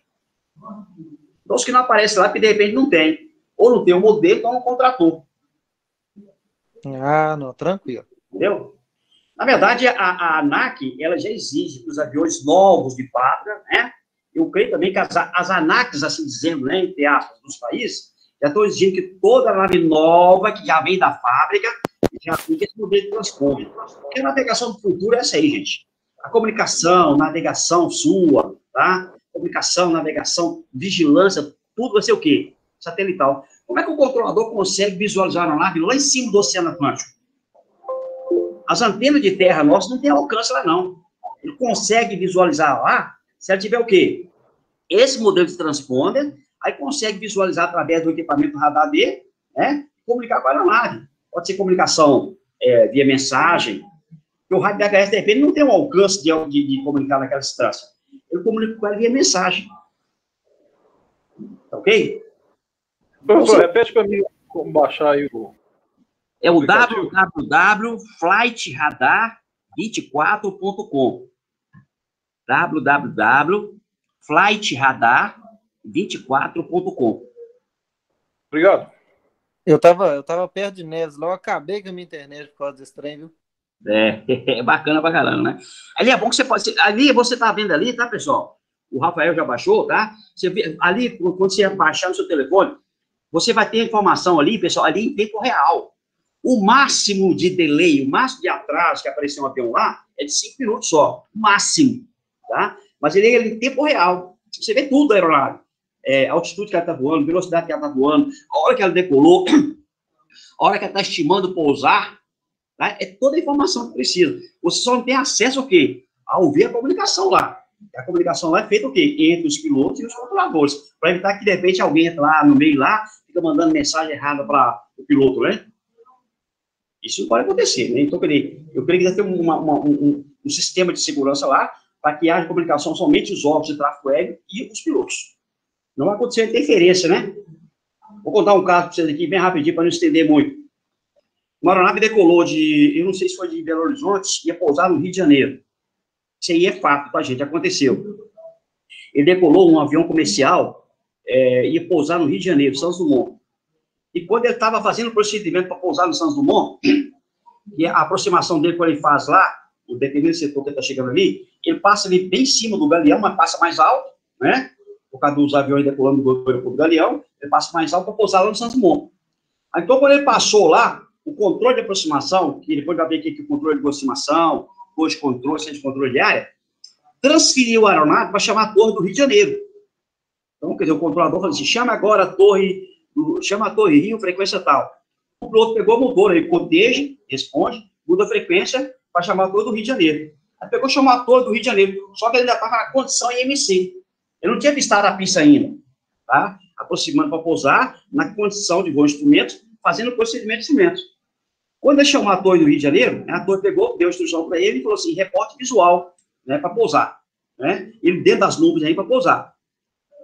E aí, ele recebeu uma comunicação lá, alguém, né, logicamente, uma rádio pirata, né, ou de repente com um equipamento variável lá, um pirata, né, falou com ele, autorizou pousar.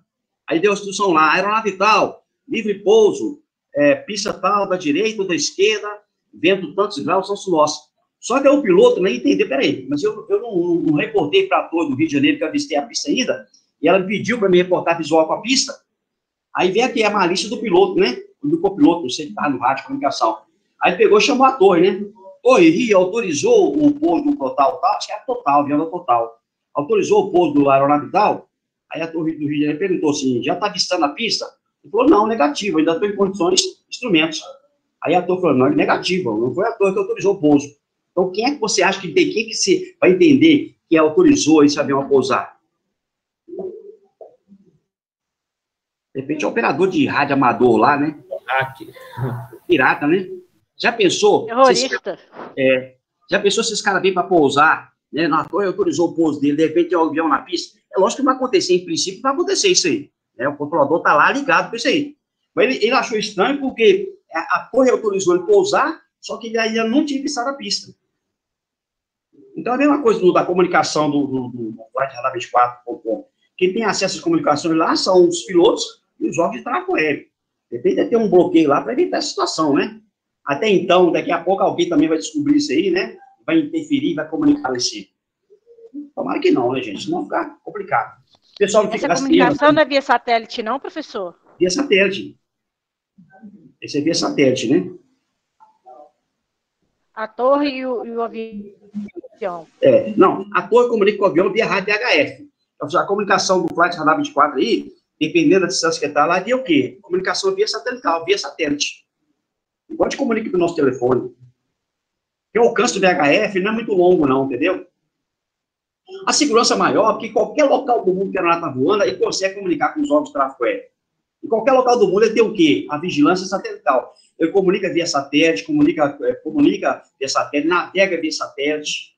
Fica muito mais seguro, né? Inclusive, até celular desaparecer. De repente, igual o avião da Malásia lá. Se acontecer o avião desaparecer, se no momento lá, né? Ele já vai saber lá qual posição que o avião desapareceu, que ponto que ele desapareceu. A equipe de resgate vai para aquele ponto lá e vai fazer a busca até encontrar. Pessoal, tabela de voo ímpar e par, alguma pergunta? Então, quando você for voar, você vai aprender com o anjo, né? Pega o local que você vai decolar, vai traçar o rumo magnético. Se o seu rumo for entre o 36079, você voa nível ímpar. Se o seu rumo vai ser do 180 até o 359, ele vai voar nível voo par. Ok? Agora, um cuidado muito grande aqui, ó. Vamos analisar essa situação aqui. Se essa aeronave está descendo aqui, ó, tá vendo? Avião A e avião B. Aeronave A, aeronave B. Os dois estão corretos no rumo magnético e no nível de voo ou não? Vamos analisar a situação aqui. Aeronave A... O rumo magnético está um contrário do outro, né? É. Agora, o sentido é que está igual, 0,45, 0,45. O nível de voo que está igual. O nível está igual. Agora, o rumo deles está incorreto ou não? De acordo com o rumo. Eles selecionaram o nível de voo incorreto de acordo com o rumo ou está correto o nível de voo deles? Ué, porque um tapar, o outro está ímpar, está correto. Ué. Os dois são corretos, né? Porque os dois estão o quê? Voando no nível de voo par. Vamos ver aqui a situação aqui, ó. Aeronave B. Ele selecionou o nível 0,45. Tá correto, né? Ó, nível 0,45. E qual rumo magnético? 359, tá correto. Né? Do rumo 180 até o 359, ele selecionou o quê? Nível par. Então tá correto. Né? O avião B voa no rumo magnético 359, no nível 45, está correto. Beleza. Vamos ver a aeronave A aqui. O A. Ele está voando no rumo magnético 179? Não, 180? Tem um óculos aqui. É isso mesmo, pessoal? 180, aqui, 180. 180. Olha lá. Aeronave A, rumo magnético 180, no nível par. Está correto? Está. Ó, no rumo 180 até o 359, os dois estão corretos, né? Nível par. Então, os dois estão no 45, estão corretos. Mas eles não podem esquecer de qual regra, pessoal? De mudar o rumo de aproximação, né? Não, tem uma regra que não pode esquecer, que é a regra Coringa. A classificação do voo, se é instrumento ou visual? Não. Ele não pode esquecer. Atenção, né? Regras gerais diz o quê, pessoal? Em momento algum, ele pode descuidar da vigilância a bordo, não é isso? Ó, em momento algum, para ele não bater com ninguém, em momento algum, ele pode descuidar da vigilância interna e externa da aeronave durante todo o voo. Então, nessa situação aqui, se algum dia você for voar e coincidir nesse rumo magnético, o seu cuidado tem que ser dobrado. Que pode acontecer de alguém estar voando o quê? No rumo contrário, também no nível que você está voando. Então, nesse caso aqui, se os dois avistaram, cada um sabe para que lado. Cada um para a sua direita. Direita. É comum acontecer? Não é comum acontecer, mas pode acontecer. Depende do você voar para um local que o seu rumo magnético vai coincidir com esse aí. Então, o seu cuidado tem que ser o quê? Maior. Que pode aparecer o quê? Alguém voando de sentido contrário. Se você está voando em local controlado, fica tranquilo, porque o controlador sabe. Se você está voando em locais controlados, o controlador já separa, tá? Mas tem local que você voa que não é controlado, vai ver depois no capítulo de estrutura do espaço aéreo. Tem um espaço que você voa que ele não é controlado. Inclusive o voo visual, nesses espaços não controlados, você pode voar sem comunicar com os órgãos de tráfego aéreo. É permitido voar em espaços não controlados, ok? Sem comunicar com os órgãos de tráfego aéreo. Então, no seu caso, não é isso? Você está voando no local não controlado, né? Nessa situação aí, seu cuidado tem que ser maior. Locais controlados, o controlador já, tranquilo, separa. Mas o local que não é controlado, porque tem, vai ver depois aí, ó. Espaço controlado, espaço não controlado, né? Aí você agora vai começar a entender. Espaço controlado, pessoal, são espaços pequenos com a demanda grande de tráfego aéreo. Espaço não controlado são espaços grandes com a demanda menor. Então, para não sobrecarregar o controlador, que nos espaços controlados, você pode, inclusive, voar visual sem comunicar com eles. Isso aconteceu, inclusive, foi depois do acidente da colisão do Lex com o Gol. Tá? Porque os controladores estavam reclamando muito, que tinha poucos controladores, né? E o tráfego crescendo muito, né? A demanda crescendo muito. E a quantidade de controladores não estava acompanhando a demanda, né? Aí quiseram jogar a culpa nos controladores, os controladores reclamaram, ó, nós estamos trabalhando muito, o tráfego aumentando cada vez mais, e a mesma quantidade que estava controlando, a quantidade de controladores, é a mesma que tinha 10 anos atrás. Então, depois chegaram a um consenso lá, o DSE autorizou que os voos visuais podem voar em espaços não controlados, sem comunicar com os órgãos de tráfego aéreo, tá? Mas só que para ficar mais seguro, né, a ICAO também estabeleceu o seguinte, né, e o DSE endossou, que você pode voar nesses espaços não controlados, e os pilotos comunicam entre eles, que é uma frequência chamada FCA, frequência de coordenação entre as aeronaves em locais que não são controlados. Ficou mais seguro, né? Aí você pode voar naquele local lá, comunicando, né? Agora lá voando aqui nas proximidades de tal local, aqui é para Patango tal, estou decolei de tal local para tal local, estou mantendo o nível voo tal. Se tiver alguém próximo de você lá, o cara já dá um alarme. Ó, o fulano de tal, aqui é o fulano, também decolei de tal local, vou passar perto de você. Então, ficou muito mais seguro, né? Porque antigamente não tinha isso aí, o cara estava voando, de repente, alguém passava na frente dele. Ok? Ô, professor, Foi não. deixa eu te fazer uma pergunta. Por exemplo, quem decola do Helicentro Zona Sul, vai com proa de Manasma, ou proa de rodoviária, ou pelos corredores, não é isso? Isso. O senhor sabe se em cima de Betim tem essas proas ou esses corredores? Olha, dependendo do local de Betim. Se for em Betim, lá em cima da refinaria, não pode passar, não. Do solo até 2.000 pés em cima daquela refinaria, da regata ali, não pode passar, não. Então, esses corredores aí, eu creio que se tiver algum corredor que passa lá em Betim, deve passar, assim, fora da refinaria, né? E, em princípio, também, os corredores também vão seguir a tabela par e ímpar. Falei em princípio. Os corredores vão seguir a tabela par e ímpar. Porque no corredor não voa instrumentos. O corredor voa visual, tá? A preocupação maior é com os voos de instrumentos, tá, gente? Não quer dizer que o voo visual é menosprezado, não. Não quer dizer isso, não. Tá? Mas a preocupação maior é com o voo por instrumentos. Porque o voo por instrumentos, ele pode estar voando tanto na condição de voo tudo aberto, visual, quanto na condição de voo, instrumentos, tudo fechado, nublado. Então, a preocupação maior é com os voos instrumentos.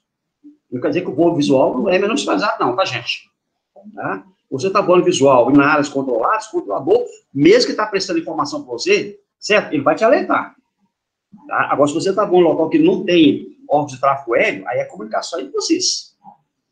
É feito entre os pilotos. Mas melhorou muito, gente. Antigamente não tinha essa situação aí. Não tinha essa frequência de coordenação. Ô, professor, não. Por exemplo, então se, vamos supor, tiver um heliporto aqui em casa, tem um helicóptero aqui, e lá na fazenda ali aqui perto eu tenho um heliporto lá também. Então, nesse caso, eu utilizo qual? No caso, como? Você fala nível? Não, falo contato com a torre, essas coisas assim, eu não preciso. Não. Se você vai decolar aqui de Belo Horizonte, aqui no caso aqui do Belo Horizonte, na Zona Sul, aqui, você fala? Isso. Aqui na área de Belo Horizonte, na Zona Sul, você deve comunicar com o controle de aproximação do Belo Horizonte, que é o APP. No caso, você está voando na jurisdição dele. Tá? Então, você comunica com o controle de aproximação do Belo Horizonte, isso, e vai para lá, certo? Quando você chegar lá na sua fazenda, lá no seu local de pousar, a regra estabelece que 10 milhas náuticas para o local que você vai pousar, tá? Você deve comunicar na frequência de coordenação, que a frequência é 123 decimal 45.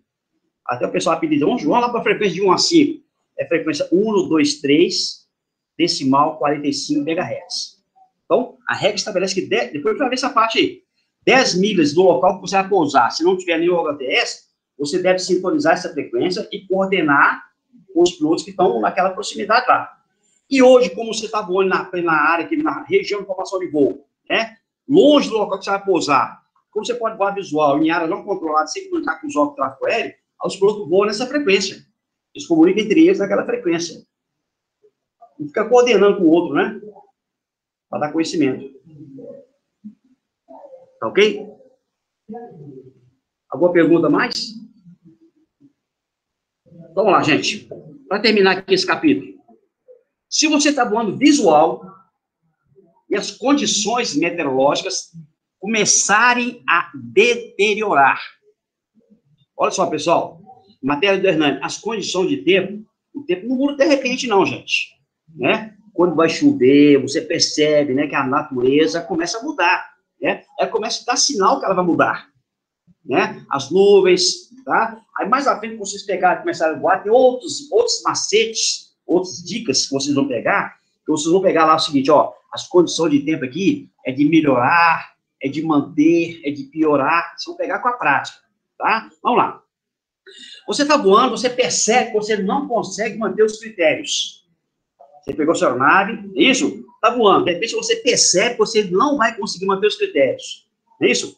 As condições de visibilidade começam a diminuir, começa a aparecer aquelas condições das nuvens, você não consegue manter a distância vertical, vertical das nuvens, a distância horizontal, a visibilidade geral também começa a diminuir. O que você tem que fazer? Isso é a regra que estabelece assim. O que é que você deve fazer? Ó, tá falando aqui, ó, deterioração das condições. Se você está falando visual, e as condições começarem a mudar, o que você tem que fazer? Primeiro, um delas, né? Mudar a autorização, pedir autorização e manter condição visual. Logicamente, se você está falando na regra de voo visual, você tem que estar na condição de voo visual. É isso? E fazer o quê? Ó? Até o aeródromo de chegada, se você clicar em chegada em inglês, né? Arrival em inglês, ou então alternate em inglês. É isso, ó. Você está falando na regra de voo visual, mantém a condição visual até o local que você vai chegar, ou então o local de alternativa. Pessoal, todo voo tem que ter o plano B. Plano C, desculpa. Todo voo tem que ter o plano C. O plano A é onde que decola, o plano B é o destino dele, e o plano C, a alternativa dele. Esse plano C, a alternativa dele, vai ter que declarar um plano de voo. Mas pode acontecer, de repente, a situação lá, que ele nem chega no plano C dele. Ele pode alternar o plano C dele em qualquer local. Mas desde o quê? Que seja um local registrado, em princípio, homologado. Tá? Tem que ser um local registrado, então homologado. Ok? Então, toda vez que você vai voar, você tem que fazer um plano de voo. Quais são os aeródromos, né, que estão nesse caminho que eu vou voar, que se acontecer uma condição de tempo, ou então até mesmo de emergência, você pode pousar. Então, você tem que estar sempre com o plano C, né, na manga. Vamos lá. Segundo não, uma delas, né, a próxima aqui, ó. Pousar no aeródromo apropriado mais próximo aqui, ó. Pousar no aeródromo apropriado mais próximo, mantendo a condição VMC. Você está falando na regra de voo visual, a sua condição só pode ser VMC, que é a condição de voo visual. Terceiro, se estiver voando dentro de uma CTE ou terminal, que são áreas que vai ver no próximo capítulo, definição dessas áreas aí, tá? Solicitar para fazer um voo chamado especial. Vamos falar sobre esse voo aqui, ó, mais à frente. O que é um voo visual especial? Eu tenho um voo visual normal e eu tenho um voo visual especial. É tipo um quebra-galho do voo visual. Só que você fazer esse voo visual especial, você tem que estar em uma área chamada CTR ou terminal. Áreas pequenas, tá? E por último, se possível, mudar para qual regra de voo? Instrumentos. Só que para você mudar para a regra de voo instrumentos, lembrando que piloto e aeronave, ambos liberados para voar na regra de voo instrumentos. Professor, mas se eu estiver voando com a aeronave, também a aeronave está homologada a voar para o instrumento, só que eu não sou habilitado. Não pode, tá? Porque a ANAC, eu falei com vocês, a ANAC vai acompanhar a sua carreira através do seu código de ANAC. E vai também acompanhar a aeronave através da matrícula, tá? O controlador de tráfego, quando você chamar e pedir para mudar para a regra de voo visual para instrumento, ele só pergunta para você pelo rádio, que é tudo gravado, tá, gente? As comunicações aeroterrestres são todas gravadas, para evitar aquela situação de acontecer alguma coisa algum dia, né? E o piloto fala assim, mas eu não falei isso, ou então o controlador, mas eu não dei essa instrução. Então, para evitar isso aí, é tudo gravado, tá? Então, se você está voando local, você pedir para mudar para a regra de voo instrumento, o controlador vai conferir lá no sistema para ver se você está habilitado, se a aeronave está homologada ou não. Só pergunta para você o seguinte, ó, tripulação e aeronave estão liberados para instrumentos? Se você falar que está liberados, o controlador vai dizer lá, né, o piloto fala assim, afirmo, na fraseologia, né? Tripulação e aeronave liberado para instrumento. Bom, a partir dali, a gente vai prestar o quê? O serviço que você voa na regra de voo instrumentos. Tá? Se você está voando em área controlada, ele vai mandar você voar em níveis de voo instrumentos, vai tudo terminar com 0, tá? E vai te controlar, tá? Se você está voando na área que é controlada, ele vai falar para você que você tem que passar por um nível de voo instrumentos e vai te prestar informação de voo. A partir dali, você vai voar de acordo com a regra de voo instrumentos. Ok? Professor, no caso de uma urgência, emergência, por algum motivo, o piloto souber mais ou menos sobre sobre o voo, sobre o instrumento, no caso de emergência, ele pode utilizar ou não? Não, pode não. Já aconteceu, né? Já aconteceu, inclusive, de a aeronave ele entrar completamente, ficar assim no topo da camada de nuvens, né? Aconteceu, inclusive, comigo, tá, gente? Eu gosto de contar os fatos para vocês, né? Nem contar história só comigo, não. Mas aconteceu, eu presenciei isso aí. Decolou um ultraleve aqui de Belo Horizonte, ele ia para, eu não me lembro o local, não sei se era Passatempo, E quando ele decolou daqui, aqui estava fechado, aqui no Carlos Prates, estava tudo visual, tá? Só que estava chegando em pé de Itaguara mesmo, saindo para São Paulo, as condições de tempo, né, começaram a fechar, as formações de nuvens, né? Começou a fechar. Só que o azar dele, a coincidência, é que aqui também começou a fechar, Carlos Prates. Então, as condições meteorológicas de Carlos Prates começou a fechar para a regra de voo visual e suspendeu, inclusive, a operação para voo visual, tá? E na rota que ele ia voar também, as condições estavam o quê? Pioraram, não poderia ir para frente, né? Aí pegou, me chamou, perguntei para ele, qual local que você alterna? Aí pegou, disse que ia alternar aqui. Aí nós perguntamos a condição aqui estava suspenso. Aí ele pegou e falou assim, olha, eu estou aqui chegando aqui na condição de voo, ficar no topo da camada. Aí peguei, mandei ele subir para 8.000 pés, né? Levei ele para o setor sul da cidade, através do serviço chamado de vetoração, e falei com ele o seguinte, ó, vou te conduzir, vou te trazer para você pousar lá em Confins, né?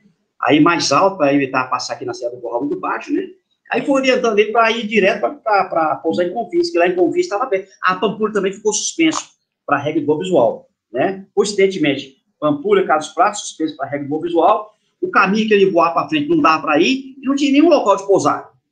Então, quer dizer, a alternativa, então, no caso, foi pousar em Confins. Aí mandei ele subir, ficar tranquilo, né? 8.000 pés, corresponde ao nível de voo 080. O piloto ficou bem tranquilo, também bem calmo, ajudou bastante. Eu peguei por orientando ele para pousar em Confins. E sempre que eu perguntava para ele o seguinte, ó, você tiver condições de descer abaixo de 8.000 pés, informa para o controlador, você ative condições visuais, porque ele estava balançando muito turbulento lá em cima. Ultraleve, né, pessoal? 2 pessoas, ele estava balançando muito turbulento. Aí eu peguei, ó, vou te descendo, então, de acordo com a sua condição de voo. Eu fui passando para ele o quê? As altitudes de segurança do setor que ele estava voando, né? Aí foi descendo, tá? De 8.000, ele conseguiu descer para 7.000, né? Mantendo a condição visual, só que ele não estava avistando aí do solo. De 7.000 para 6.000, tá? Aí passou a Serra do Curral, falei para ele, você está passando agora a Serra do Curral, tá? Daí para frente, se você tiver condições de descer para 5.000 pés, tá? Está seguro a sua altitude. Aí daqui a pouco falou que tinha condições. Aí mandei descer para 5.000, tá? Por sorte dele, naquela época não tinha estação rádio aqui no Carlos Prates, não. Por sorte dele, quando ele estava passando aqui no próximo através de Carlos Prates, né? Eu peguei e falei assim, ó, Carlos Prates está à sua esquerda, posição tantas horas, tantas milhas. Se avistar que tiver condições de pousar, informa o controle. Aí daqui a pouco eu falei assim, ó, já estou conseguindo avistar a pista de Carlos Prates. Aí peguei e falei, tem condições de pousar no Carlos Prates com segurança? Eu falei que tinha condições. Aí pousou aqui, entendeu? Mas são coisas que acontecem, né? Então, quer dizer, o cara, na verdade, é o seguinte, ó, se o bicho pegou, apertou, chamar o controlador, mas não deixa a situação ficar complicada, né? A sorte dele é que ele ficou no topo da camada. Foi o contrário do avião lá em Campinas, né? Que ele esperou a situação ficar completamente complexa, né? Entrou completamente na condição de voo IMC, e aí estourou e caiu. Mas então, isso é porque ele estava a menos de 100 quilômetros de onde o senhor estava? No caso do ultraleve? Isso. Não. É porque estava dentro da área de controle, do controle de aproximação do Belo Horizonte, o local que eu trabalhava em Confins.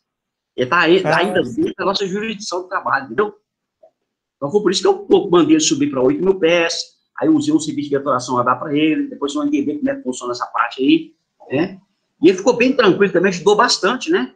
Eu perguntando sempre a condição do voo dele aí, assim, falou, não, estou no topo da camada, estou acima das nuvens. Aqui em cima está tudo visual. É como você está viajando de avião, né? Se vê as nuvens todas embaixo, lá em cima está tudo o quê? Tudo limpo, né? Só que ele não podia descer. Como é que ele sabia que ele ia descer, né? E não bater com a Serra do Curral? Então, qualquer obstáculo. Aí eu mandei subir para 8.000 pés, com altitude de segurança daquele setor, né? E fui baixando ele à medida que, né, ele foi se aproximando e para ele pousar em Confins. Aí conseguiu pousar aqui com tranquilidade. Então, o controlador tem que conhecer bem a área que ele trabalha.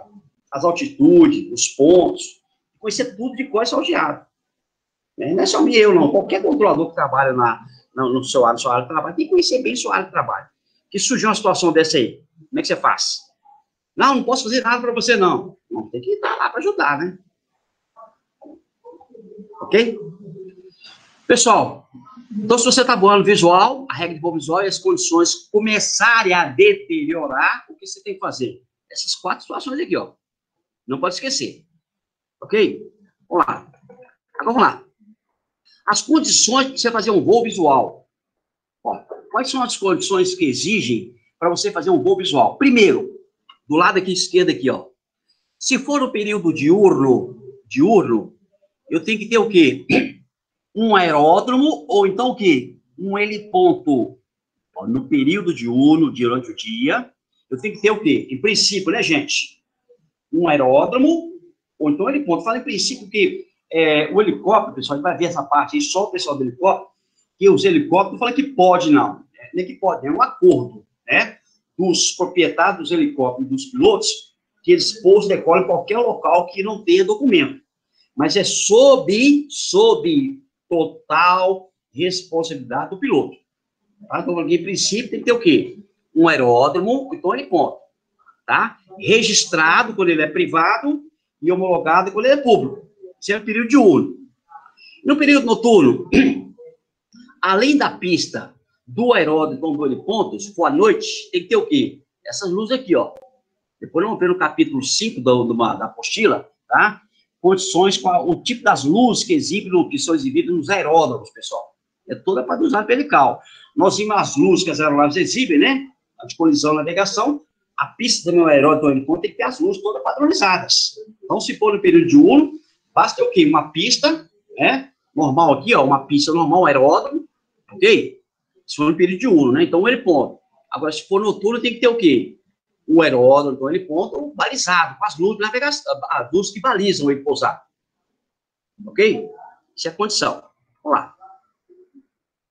Bom, aqui acabou, né, gente?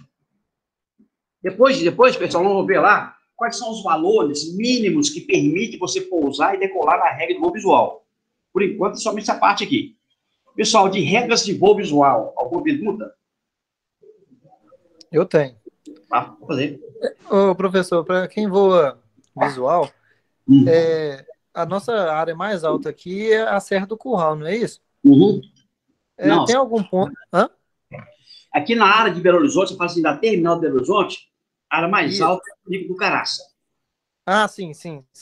Depois do Caraça vem a Serra da Piedade, depois da Serra da Piedade vem, acho que a Serra do Curral, e depois vem a Serra do Cipó. Ah, tá. Tem alguma parte ali da Serra do Curral que eles aconselham a passar ou pode passar em qualquer lugar dela? Depende da condição de voo, Rafael. Depende da condição de voo. Tá? Se você tem lugar aqui na Serra do Curral, que você passa lá até 4.500 pés, você consegue passar visual. Mas se for instrumentos, a carta de voo por instrumentos que vai passar aqui em cima da Serra do Curral, para ele ter a garantia de não bater com nenhum ponto na Serra do Curral, tem que ser de 6.000 pés para cima. Tá? A Serra da Piedade também, você pode passar até mais baixo, se você quiser passar visual. Tá? Mas as cartas de navegação, né, a altitude que o controlador utiliza para a Serra da Piedade, você passar lá com tranquilidade, é 8.000 pés, ou então o nível 80. Lá no Caraça, como é mais alto ainda, lá seria o nível de voo 90 ou acima. Nível de voo 90, então 9.000 pés. Entendeu? Ele passa lá, pode até passar mais baixo, visual. Visual, na regra de voo visual, então na condição visual. Ele pode passar até mais baixo, até do lado da serra. Tá? Agora, se tiver na regra de voo instrumentos e na condição de voo instrumentos, tem que ser esse valor aí. Então, quase que visual não atravessa o Caraça, então, né? O Caraça passa, né? Lá é 9.000 pés, se o cara passar lá 9.500, logicamente, ele, na regra do voo visual, só está voando na condição do voo visual, né? Ele pode passar até mais baixo, né? Ele, de repente, fala assim, eu quero voar lá com tranquilidade, não bater lá com os pontos da Serra do Caraça, aí teria que selecionar o nível de voo de 95 para cima. Entendeu? Porque o voo visual é tranquilo, porque você não pode perder o contato com o solo. Né? Tem lá que passa aqui na Serra da Piedade, que passa do lado da serra. Ele passa mais baixo do que a serra, do lado da serra, mas tá voando o quê? Na regra de voo visual e na condição de voo visual. Agora, se for na regra de voo instrumento, tem que ser do nível 80 para cima. Eu confundi Caraça com Piedade. Ok? E assim vai, todo local tem essa altitude, né? Rio de Janeiro, aqueles pontos altos lá, aquele dedo de Deus lá, tinha até bater o avião lá, né? Então, todo local tem a sua carta de altitude, o controlador tem que conhecer bem aquela área, né? Inclusive, ele usa uma carta para ele prestar o serviço chamada de carta de altitude mínima de serviço, de atuação. Essa carta já estabelece os valores mínimos que ele pode autorizar a nave a descer lá com tranquilidade, sem preocupar de bater em nenhum obstáculo. O aviões modernos tem um equipamento que chama EGPWS. Esse equipamento, ele dá um sinal, ele dá um alarme se a aeronave aproximar de colidir com obstáculo. Já aconteceu no passado, a aeronave que colidiu com obstáculo, né? A aeronave fazia a aproximação para pousar e ele bateu em serra. Né? Já aconteceu no passado. Hoje, os aviões modernos que têm esse equipamento chamado EGPWS, tá? Ele tem um equipamento que dá um alarme. Se ela aproximar, né, de qualquer obstáculo, parece que a separação menor de que 1.000 pés ou 300 metros, ele dá um alarme. Ele fala assim, terrain, a palavra em inglês, terrain, pular. Terreno, pular, suba, arremeta. Mas ele tem que estar com esse equipamento aí. Se não tiver, aí o cara tem que confiar nas cartas do serviço, então, confiar no serviço do controlador. Alguma pergunta a mais? Para a gente começar aqui já, só para dar início para a próxima aula. Então, vou mandar para vocês o exercício das regras de voo visuais, tá? Ou você já fazer essa parte aí, tá? Preste bem atenção lá no... Pode falar. É só um negócio que eu estou fazendo anotação aqui. Você falou que acima de 3.000 pés deve passar o voo de qual para qual?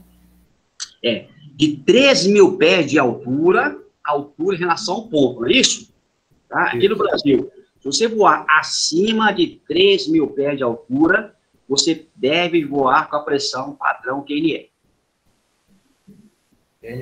Acima desse valor de 3.000 pés de altura, você pode usar a pressão QNH somente quando você tiver voo em áreas controladas e o controlador autorizar.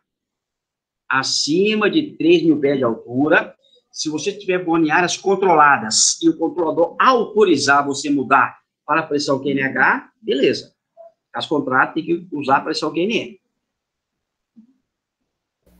Ok? Então, acima de 3.000 pés, passa para QNH. Não. Se você estiver decolando, passou de 3.000 pés de altura, você passa para a pressão QNE. É de QNH para QNE. Agora, quando você vai pousar, você vai mudar do QNE para QNH quando você cruza 3.000 pés de altura. Sim, entendi. Tá? Peraí, então, professor. Assim que a gente decola, atingir a altitude de 3.000 pés, eu passo para QNE. Não, altura. Altura. Quando você decolar, que você passar de 3.000 pés de altura, o que é altura? Em relação ao ponto, não é isso? Vou botar lá no desenho lá para você ver. Não, pois é, ao solo. Eu acabei de decolar, atingiu 3.000 pés, eu passo para QNE. Isso. Aqui no caso aqui, ó, nível aqui, ó, tá vendo aqui, ó? Se você decolasse deste aeródromo aqui, tá vendo assim, ó? A elevação dessa pista aqui tá quantos pés acima do nível do mar? Tá 1.000 pés, tá 1.000, não é isso? Né? 1.000 pés, Aqui. Então, se você decolar aqui com a pressão QFE, você ajustar a pressão QFE aqui, vai aparecer 0 no altímetro de bordo seu. Você ajustar aqui a pressão QFE nesse ponto aqui, ó, vai aparecer 0 no altímetro de bordo, tá? Isso é teórico e na prática ninguém usa, tá? Agora, se você ajustar a pressão QNH, que a pressão QNH aí é passada no local que tiver um OHTS, aí então vai aparecer aqui 1.000 pés. Tá? Então, você já decola com 1.000 pés de altitude. Então, se você decolar aqui, ó, com 1.000 pés de altitude, aí vai perguntar na prova lá, qual a altitude que você muda? 1.000 pés mais 3.000 dá 4.000 pés. Aí você muda do QNH para QNE. Quando vai pousar, você vai mudar do QNE para QNH quando cruzar 4.000 pés de altitude, tá? Agora, a altura, esse é padrão aqui, ó. Você decolar aqui, 0, passou de 3.000 pés de altura, você muda para a pressão QNE. Vai pousar, vai mudar do QNE para a pressão QNH, ou então QFE, se tiver alguém que forneça lá, quando cruzar 3.000 pés de altura. Você tem que entender o que é altura de voo, o que é altitude de voo. Altura em relação ao ponto. Você está voando. Altitude em relação ao nível do mar. Por que eu estou mostrando aqui, ó? Por que não existe um nível de voo aqui na tabela aqui, ó? Por que não tem um nível de voo 0,15 e nem 0,25? Por que não existe? Porque o nível mínimo é 250 pés, né? Não, 3.000 pés, né? Então, se você decolar lá na altitude 0 do mar, está na praia. Altitude 0, né? Então, você está decolando na praia lá. 0. Aí você vai subir lá. 1.000, 2.000, 3.000. 3.000 pés de altura, é isso? Aí você muda para a pressão QNE.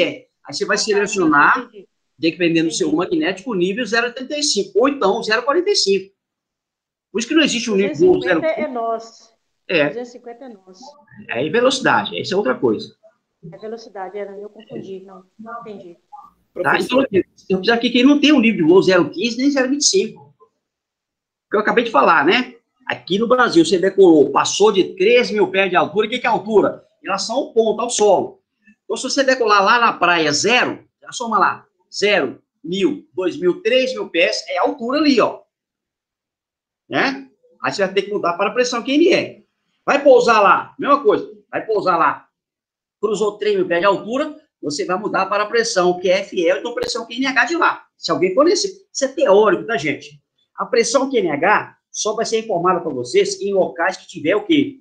Serviço fixo aeronáutico, ou seja, um serviço de torre de controle, um serviço de controle de estação rádio. Esses locais tem equipamento lá que vai informar a pressão para você.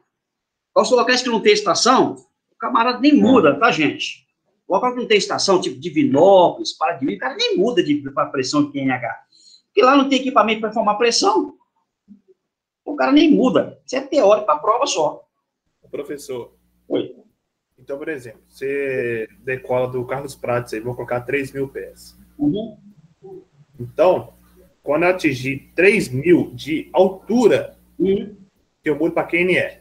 Isso. Aí vamos supor, você chegou 4.000 lá e está no QNE. Aí você vai pousar. Quando você passa de 3.000, você volta para o QNH. Isso. Só que isso é teórico, né? Quem vai informar a pressão QNH se não tiver um equipamento lá, um órgão para informar a pressão QNH? Para ter informado a pressão QNH do local, tem que ter um órgão, um serviço fixo. Uma torre de controle, então, estação rádio. Aí tem o equipamento, o barômetro, para informar a pressão do local. Mas se não tem, como é que você vai mudar? Então, vamos supor que eu vou para Divinópolis, então não preciso nem mudar, então, não. Isso é a teoria, que na prática, como é que você vai pousar em Divinópolis? Quem que vai formar a pressão QNH de Divinópolis? Lá não tem serviço fixo, não tem torre de controle, também não tem estação rádio. Agora, o dia que colocar uma estação rádio lá, a estação rádio vai ter equipamento para formar a pressão. Ela vai instalar equipamento lá, acho que é o barômetro, né? E o barômetro vai formar a pressão do local. Pois é, professor, mas aí como que a gente vai pousar lá? Não muda, Nívia. Isso é só na teoria, para a prova só. O local que não tem serviço, o cara não muda, ele pousa no visual mesmo. Mas na prova vão te perguntar. Aqui no caso aqui, ó. Vou te perguntar aqui, ó. Se você fosse pousar aqui, que fosse Divinópolis aqui, tá vendo aqui, ó? Aí vem a pergunta da prova lá. Divinópolis está a 1.000 pés acima do nível do mar. Ó, Divinópolis está a 1.000 pés acima do nível do mar. Qual altitude que você muda? Teoricamente, para a prova, qual altitude que você muda para a pressão QNE decolando? 4.000, né? Aí o contrário agora. Divinópolis está a 1.000 pés acima do nível do mar. Qual que é o nível de transição que você muda para a pressão QNH de lá? 3.000. Então, exatamente. É isso aí. Entendi. Agora eu entendi. Então, o 3.000 pés é padrão. Vamos guardar isso aqui, ó. 3.000 pés de altura. Tá? Teoricamente, você muda na pressão QNH para QNE decolando e QNE para QNH quando estiver pousando. Ok? Pessoal. Ô, professor. Vai falar. Vamos supor que está pousando em um aeródromo que não é controlado. A gente viu que o sentido para você pousar é circular à esquerda. E para o piloto ver qual o sentido da pista, é melhor para ele ver o vento, né? O piloto sente isso na hora do voo, com a aeronave, o sentido do vento? Aí vem aquela situação. Se você for pousar num local que tem um serviço fixo, esse serviço fixo é prestado por uma torre de controle ou então estação rádio. Vamos falar depois sobre isso aí. Tá? Esses locais têm um equipamento lá chamado de aerovane. O aerovane, ele informa a direção que o vento está soprando e a intensidade do vento. A direção magnética e a intensidade do vento em nós. Os locais que têm o serviço. Os locais que não têm o serviço fixo, tem que ter uma biruta. Se você for pousar num local que não tem a torre de controle, também não tem estação rádio, tem que ter uma biruta. tá? Porque a biruta vai mostrar o quê? Aquela parte fininha, aquela parte mais grossa da biruta, é de que o lado que o vento está soprando. Aquela parte fininha é onde o vento está saindo. Tá? Então, aquela maior, o vento está entrando, e aquela fininha, o vento está saindo. Então, você vai pousar, você vai tirar que lá que a biruta está soprando, tá? Que o vento está vindo, para você pousar e decolar contra o vento. Tá? Agora, se o cara vai pousar no local que não tem biruta, como é que ele faz? Você vai pegar esse com tempo de experiência. Os caras que vão pousar em fazenda, locais que não tem biruta, o cara chega lá e olha, tem lá fumaça de cavoeira, sei lá, poeira, né? Tem um aluno aí que me falou, que eu não sei, até vou compartilhar com vocês, que falou que quando ele vai pousar, que ele ouviu falar, não sei se ouviu falar ou se inventou também, que quando ele vai pousar em fazenda, é só ele olhar de que lado que as vacas estão olhando, que as vacas não ficam viradas para o lado do vento soprando, não. O olho dela parece que fica, muito vento nos olhos das vacas lá, e elas ficam de bunda virada para o vento. Isso é uma história que contaram aí, eu não sei se é verdade.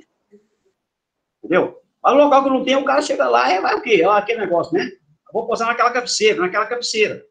Tá? Se não tem biruta, como é que eu vou saber? Gostou aí, Nilton? Essa aí, para mim, foi nova, é novidade, tá, gente? As vaquinhas, né, não ficam olhando para o vento. Ela fica olhando, ela fica virada ao contrário, né? Então, isso eu não sabia, não. Tá beleza, gente? Então, o local que tem biruta, o cara vai ver a biruta. O local que tem um serviço fixo, a torre de uma rádio vai te passar a direção e intensidade do vento. O local que não tem, o cara vai no chute, né? Beleza? Pessoal, alguma pergunta? Bom, o próximo capítulo aqui, pessoal, que eu vou passar para vocês, aqui, ó, é o capítulo de estrutura de espaço aéreo. Aqui, ó. Vou começar ele hoje, e termina na semana que vem. Estrutura do espaço aéreo. Capítulo 3 da apostila. Tá? O que você tem que saber? Vamos ver o roteiro aqui, ó. Estrutura do espaço aéreo. Objetivo seu. Você tem que conhecer a estrutura do espaço aéreo para que você possa adquirir uma visão espacial correta e compreender como que os voos evoluem e são regulamentados. Então, você, quando vai voar, você tem que, além de preencher plano de voo, tomar conhecimento de METAR, de TAF, ok? Você tem que fazer o quê também? Tomar conhecimento de qual espaço aéreo que você vai voar. Qual que é o espaço que eu vou voar? É um espaço controlado? É um espaço não controlado? Tá? Vai ter um espaço condicionado no caminho? Você tem a obrigação de saber, tá? Que nem todo local é controlado. Quando o local é controlado, o controlador já te presta serviço. Então, tem um local que não é controlado, certo? O local que não é controlado, tiver um espaço proibido, por exemplo, você não pode passar de forma alguma, né? Só para adiantar para vocês aqui, contar aqui, já adiantando a história de vocês, que um Boeing 747 da Korea Airlines, um Boeing 747 da Korea Airlines, Coreia do Sul, imagina só, um piloto de um Boeing 747, quantas mil horas de voo esse cara tinha? Experiência que ele tinha? Muita experiência, né? Esse avião decolou de Chicago para Seul, ele entrou no espaço aéreo proibido, tá? Na antiga União Soviética, a atual Rússia, e ele foi abatido, tá? Conta essa história lá, que ele não foi abatido por um caça, não. Ele foi abatido por um míssil da artilharia antiaérea da Marinha Russa, porque ele entrou no espaço aéreo proibido. Então, era obrigação dele tomar conhecimento. Aí conta essa história que naquele dia lá, o radar do Centro de Controle de Moscou tinha dado uma pane, e o cara resolveu encurtar o caminho dele. Conta essa história, né? É somente o piloto, né, que morreram todos, 237 pessoas morreram, e poder falar a verdade, né? O que ele fez de errado? Tá? Mas disseram que ele entrou no espaço aéreo proibido, e a artilharia da Marinha Russa bateu ele. Tá? Então, você que vai voar, é obrigação sua, né? Além de preencher plano de voo, tomar conhecimento das publicações, do METAR, do TAR, das condições do local que você vai decolar, pousar, alternativa, você também tem que tomar conhecimento qual que é o espaço aéreo que você vai voar. Ok? Então, é o objetivo desse capítulo aqui. O roteiro esse aqui, ó. Espaço aéreo brasileiro. Qual que é o espaço que pertence ao Brasil? Não precisa decorar isso aí, não, tá, gente? O espaço aéreo lateral do Brasil, ele é publicado nas cartas de rota, tá? Qual que é o limite do espaço aéreo lateral do Brasil? Não só do Brasil, como de todos os países do mundo. Esse limite lateral do espaço de todos os países, eles são publicados num conjunto de cartas, uma carta de rota. Tá? Depois a gente vai falar sobre essas cartas mais à frente. Tá? E você tem que saber também que todos os países do mundo têm um limite lateral, a limitação lateral, e o limite vertical. Na verdade, o limite vertical não existe. Tá? Existe sim, né? Ele começa do solo, né? Começa de baixo para cima, e não tem limite. Tá? O espaço é de todos os países do mundo, começa no solo, na água, e não tem limite, é limitado. Tá? Mas o limite lateral do espaço aéreo, você tem que saber pelo seguinte, você não pode entrar no espaço aéreo, falei em princípio, né, de um outro país, sem uma prévia autorização. Você pode entrar, tá? Mas com a prévia autorização, ou se você tiver emergência. Tá? Se a aeronave tiver emergência e não tem autorização para entrar naquele espaço de outro país, ele pode pousar lá em emergência. Só que toda emergência é investigável, para saber realmente se aconteceu. Tá? Se aconteceu que o cara simulou uma situação lá, aí pode acontecer o quê? As sanções. As sanções são quais? Pagamento de multa, tá? Outra sanção, suspensão da licença do piloto, e a última que é a pena capital, cassação da licença do piloto. Ok? Vamos lá. Então, o espaço aéreo, o piloto tem que saber. Vamos falar sobre espaços aéreos que são prestados serviço de tráfego aéreo, aqui, ó. Espaço aéreo ATS, chamado Região de Informação de Voo, espaços controlados. Rotas ATS, esse capítulo aqui tem muitas coisas que eu vou deixar somente para o pessoal do PC. O pessoal do PT, eu vou dar enxugadinha para vocês aqui, tá? O bem objetivo que o piloto privado tem que saber, tá? Espaço condicionado, tá vendo aqui, ó? Espaços aéreos condicionados. Esse espaço aqui, pessoal, são espaços pequenos, tá? Espaço pequeno que não atrapalha, em princípio, a aviação. Mas o piloto tem que tomar conhecimento que tipo de espaço é aquele lá. Proibido, se é um espaço perigoso, se é um espaço restrito, ok? O que mais? Para começar aqui por hoje, para a gente encerrar, aqui fala o seguinte, ó, o espaço aéreo brasileiro, tá? Vou apagar aqui, tá, gente? O espaço aéreo brasileiro, lateral, o limite lateral do espaço do Brasil, tá? Já está falando do seu material aí, ó, o limite lateral do espaço brasileiro. Ele é publicado num conjunto de cartas, chamado carta de rota, tá? Quando chegar nas cartas de navegação, vou falar com vocês, tá, gente? As cartas aeronáuticas, em princípio, essa carta de rota, eu falei em princípio, ela é usada mais para quem voa na regra de voo de instrumentos. Mas não quer dizer que você, piloto privado, não tem que conhecer uma carta de rota, não. Então, se perguntar na prova lá, o limite lateral do espaço do Brasil. Limite lateral do espaço do Brasil, ele é publicado num conjunto de cartas, mas aqui, ó, carta de rota, tá? A sigla de carta de rotas aqui, ó, tá? Lá naqueles acrônimos da sua apostila aí, tá, gente? Deve estar escrito errado, deve estar assim, ó, os acrônimos. Deve estar assim, ó. Se ainda não corrigiram, mas se corrigiram, deve estar assim, ó. Eco, November, Romeo, Charlie. Carta de rota, em inglês você fala em road chart, tá? Nesse conjunto de cartas, depois não vou chegar nas cartas, eu falo para vocês, ela já vê o quê? Essa limitação lateral do espaço do Brasil, tô vendo aqui, ó. Qual que é o limite lateral do espaço do Brasil? Não se decorar isso aqui não, tá vendo aqui, ó? O Brasil tá aqui, tem os nossos vizinhos aqui, ó, Venezuela, né? Colômbia, vai descendo aqui, ó. Colômbia, Bolívia, Paraguai, Argentina, Uruguai, certo? Aqui já veio o quê? Mar, não é isso? E vai até essa linha aqui, tá vendo aqui, ó? O meridiano desce. Só que não pergunta a prova até qual meridiano que o espaço pertence ao Brasil, não, tá? Pergunta a prova é o seguinte, ó, o limite lateral do espaço do Brasil, todos os pilotos brasileiros e do mundo todo têm que saber que esse espaço aqui, ó, pertence a quem? Ao Brasil, tá? Pode entrar? Pode. Pode cruzar espaço? Pode. Mediante prévia autorização ou se ela tiver emergência. Se ela não tiver uma prévia autorização, então não tiver emergência, ele vai ser interceptado pela defesa aérea. A defesa aérea é constituída pela aviação militar, da Força Aérea, do princípio, do Exército e da Marinha. Então, todo o país tem a sua defesa aérea, o objetivo principal, defender o espaço aéreo. Ok? Então, 24 horas por dia tem o quê? O serviço de tráfego aéreo e a defesa aérea trabalhando. Tá? O serviço de tráfego aéreo prestando serviço normal para a aviação civil e a defesa aérea vigiando também. E se acontecer de alguém entrar aqui sem a prévia autorização, a defesa aérea é acionada de imediato. Aí decola o caça, vai lá, intercepta a aeronave e vai mandar ele pousar. Depois vamos ver lá como é que é o procedimento, como é que é padronizado pelo ICAO.